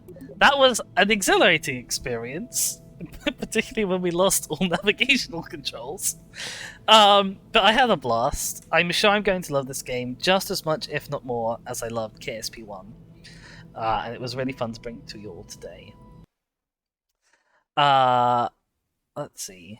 So, if you have enjoyed watching, please do remember to drop a follow if you're here with me on Twitch. That's actually really exciting that we hit 100, even if not all of those people are real people, because for some reason Twitch is still counting a bunch of bot follows that I got a while ago, but let's not think about it. If you're watching this on YouTube, I hope you've enjoyed. Please do drop a like if you did, and maybe consider subscribing. I don't know if there's going to be more KSP2 content coming. I'm almost definitely going to be playing some of it off-stream. But, I guess we'll see how I feel about doing more crazy missions. Maybe making a lander mission to Minmus. We know that we can get there. Not necessarily well, but we know that we can. And we had plenty of extra fuel, so I reckon we could have landed. So maybe we'll try that at some point, who knows. Other than that, you can find me on my various social media, Twitter at @disfordemise, Mastodon, eldritch.cafe/@disfordemise. I'm also on Tumblr, for those of you who are on Tumblr. at Tears for Demise again. That's just my unhinged ramblings, though. That's nothing to do with streams. I'll be back on Monday. Probably playing some Call of the Wild, I don't really know. We'll find out when we get there. Other than that, thank you everyone so much for watching, and I will see you all next time. Ta-ra! Bye!